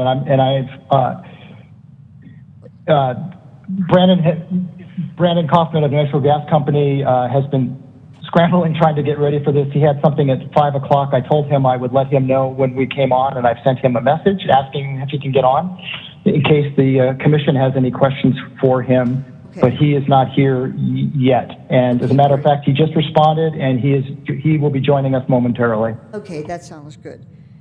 So is there actually, and so there is also on my list like another New Mexico Gas Company representative Mr. Allen, is there somebody else here that needs to speak during public comment, or just be present during, if there are questions? We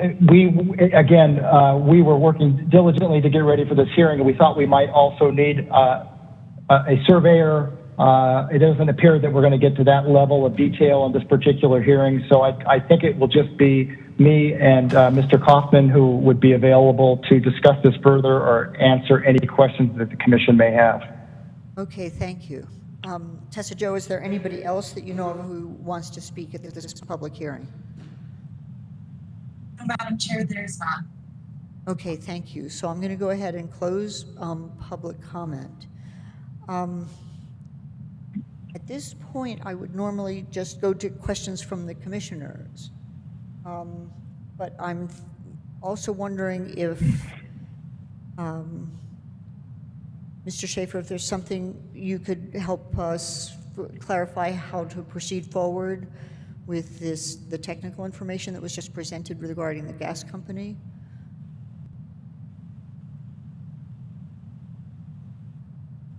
Madam Chair, I'd be pleased to do so, but I think there's also a factual issue that you may want to pose to the applicant's representative relative to their understanding of where any natural gas facilities might be located on the property. And I'm wondering, depending upon the answer you get, whether it might be most beneficial for all parties involved for this matter to be tabled so that New Mexico Natural Gas and the applicant can, work through those issues and see if there actually is something that would be of concern in terms of the board moving forward. So that would be my recommendation as to how to potentially proceed. I very much appreciate it. So, Mr. Siebert and our land use people, can we address that factual question about where the gas line goes?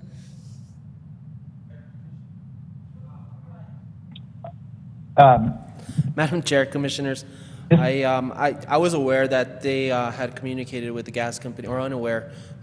So I think based upon what the commission would like to do, I'm in agreement.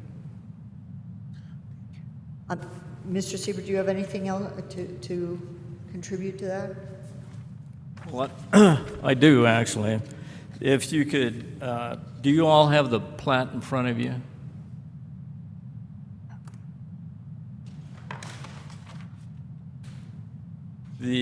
I think what the representative from the natural gas company was speaking to, along the northern boundary, there is a 10-foot gas line easement. And that's the one he's saying that they're not sure if there's a gas line there or not. Well, actually, there's not. But probably more importantly, if you look on the plat, it has the utility signatures that are involved in all of the vacations, including the gas company. So if the gas company feels that they've actually been harmed, and we don't think they have, they don't sign the plat and we don't move forward. So I think the easiest way to, rather than table this for a month and we come back and we have the resolution of this argument because the gas line's not there, and the other thing where it says New Mexico Highway Department I-25, that's actually, that was an on-ramp for the Highway Department that's now been vacated. It's not in existence anymore when they put in the Rail Runner station. So there really is no reason to have a gas line there. It wouldn't serve any purpose. So I guess I'd request that you go ahead and act on the vacation.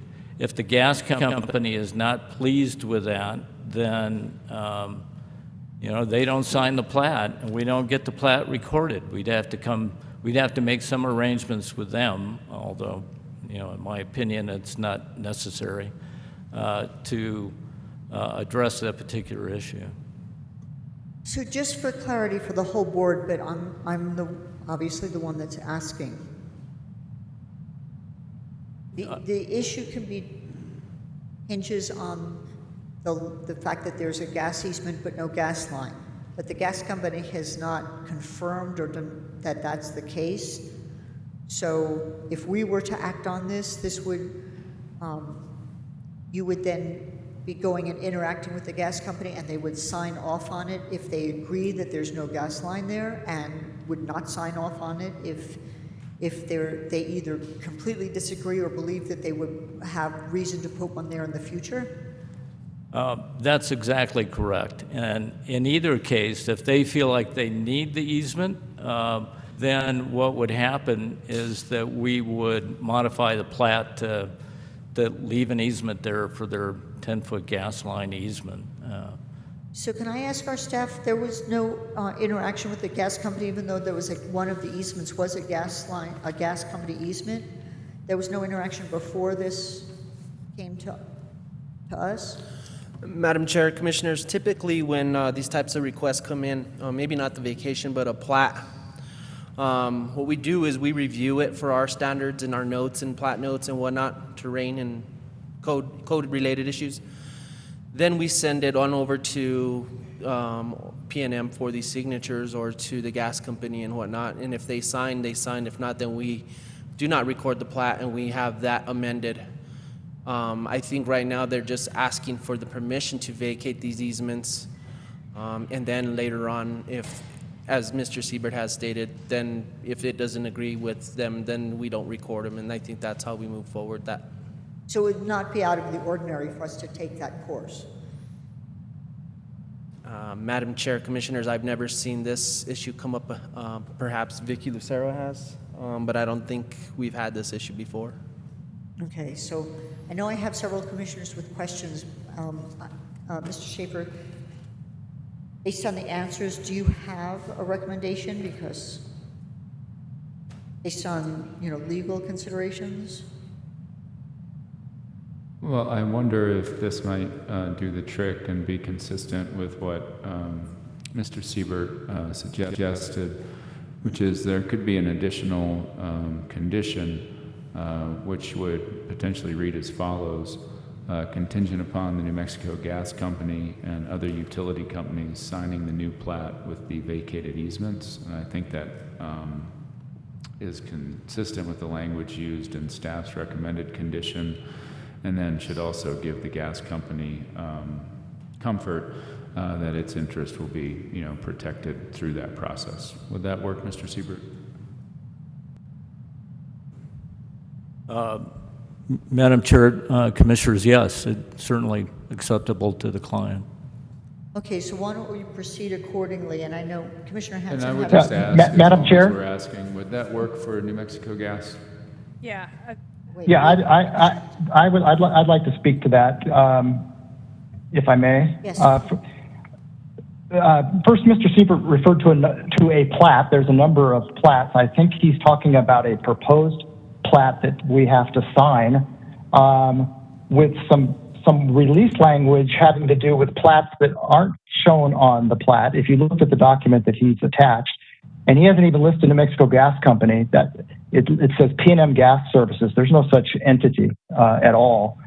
So I'm not comfortable with the concept of the commission vacating an easement and then after the fact having New Mexico Gas Company make a determination that we have property rights that are not subject to vacation. And I think this is a landowner.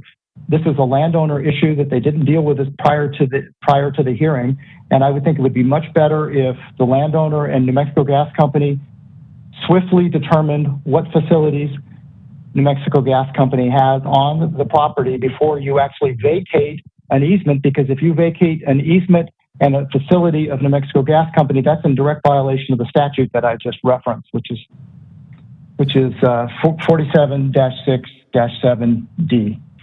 Perhaps I wasn't clear in taking another pass at it, is that there would be no vacation if you didn't sign the plat.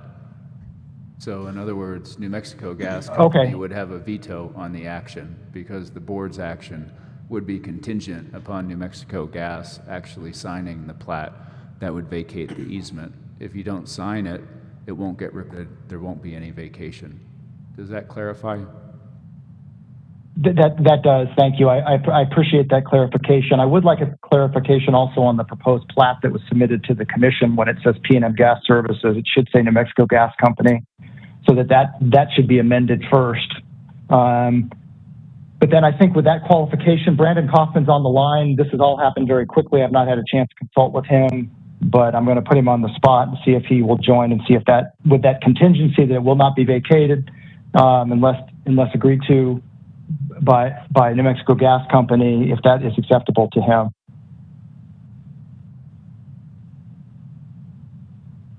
Yes, this is Brandon Kaufman. Okay, Madam Chair. They need to swear you in, Brandon. Okay, so before you speak, I think you still have to be sworn. It's not public hearing anymore. Okay, never mind.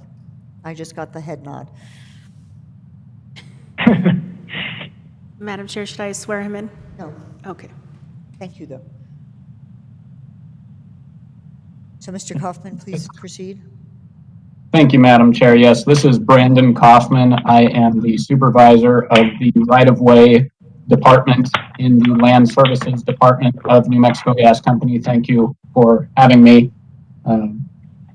I think that proposal would be fine with the contingency that New Mexico Gas Company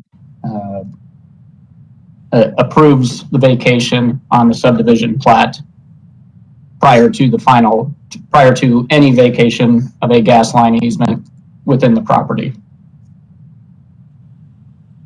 Okay, very good. Thank you very much, and thank you, Mr. Schaefer. So, if it's acceptable to all parties for us to proceed that way, I can go to commissioner questions. So, Commissioner Hanson, did you? Well, because everybody had their hand up, so I'm just going to go down the line. Thank you, Madam Chair.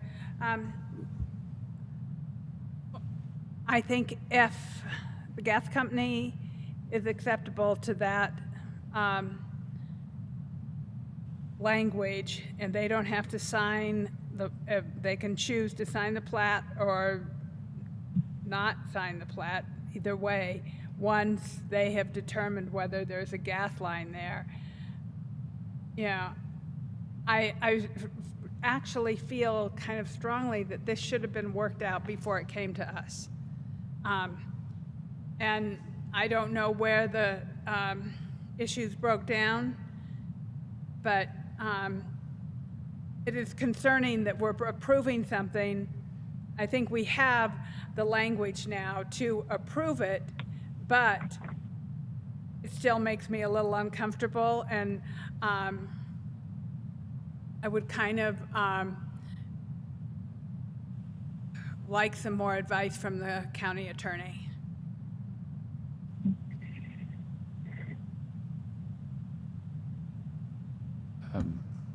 Madam Chair, Commissioner Hanson, I think either approach works.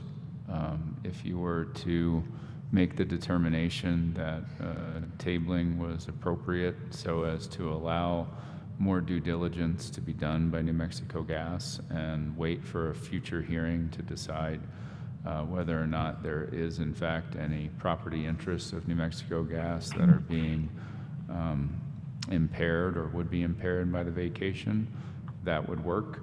I think the condition that has been agreed to by representatives of New Mexico Gas Company and the applicant gets you to the exact same place. They're not going to sign the plat unless they're comfortable that their interests are not harmed by the vacation. So I think either objective gets you to the same place. Okay. Thank you on that. I just wanted to make sure that everyone is covered in this, and so that's all I have.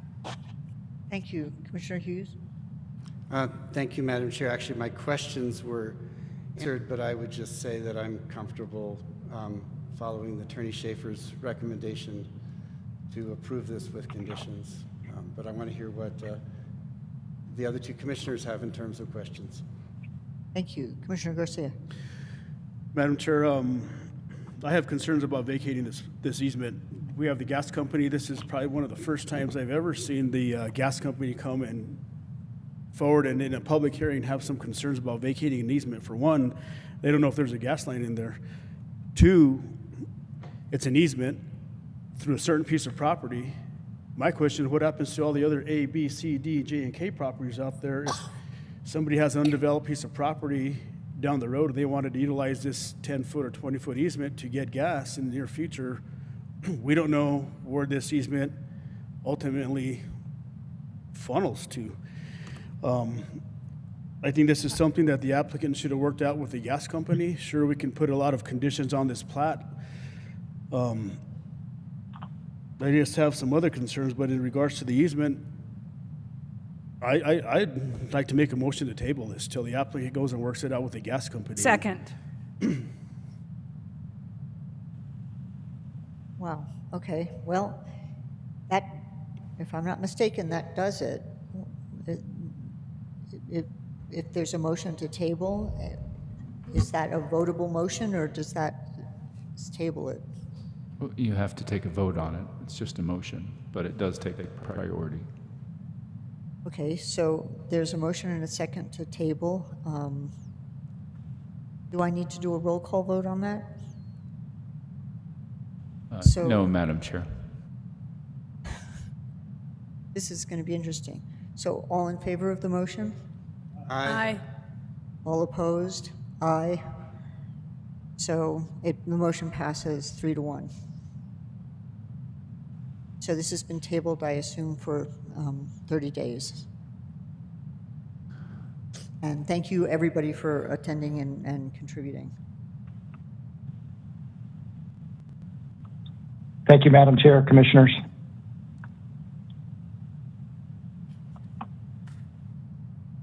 So that takes us to back to item 9, which is matters from the county attorney. So, Mr. Schaefer, could you tell us what we would be going into executive session for? Thank you, Madam Chair. It would be to discuss threatened or pending litigation in which Santa Fe County is or may become a participant as allowed by Section 1015(1)H7 NMSA 1978, and discussion of the purchase, acquisition, or disposal of real property or water rights as allowed by Section 1015(1)H8 NMSA 1978, including 1, breach of settlement agreement and related agreements related to annexation, and 2, grant of easement for private driveway. Thank you. And to clarify, we have no further action, so we would not have to come back out. Madam Chair, Commissioners, that is correct. If you wanted to adjourn the open meeting and convene an executive session, that would be appropriate, or you could come out after executive session and adjourn then. It's whatever is the pleasure of the board. Madam Chair, Commissioner Hanson. I would like to move that we go into executive session and adjourn at the same time, and that we will be in executive session. I assume that there's a motion to adjourn this meeting and go Right. into executive session. Exactly. For the matters that Attorney Schaefer spoke. Exactly. I'll second that motion. Thank you. So we have a motion and a second. Can I have a roll call? Commissioner Anna Hansen, Yes. Commissioner Hank Hughes, Yes. Commissioner Garcia, and Chair Hamilton. Yes. So thank you very much, and thank you to everybody, all the directors and everybody who's stuck around for informational, to be a resource to us. Very much appreciated.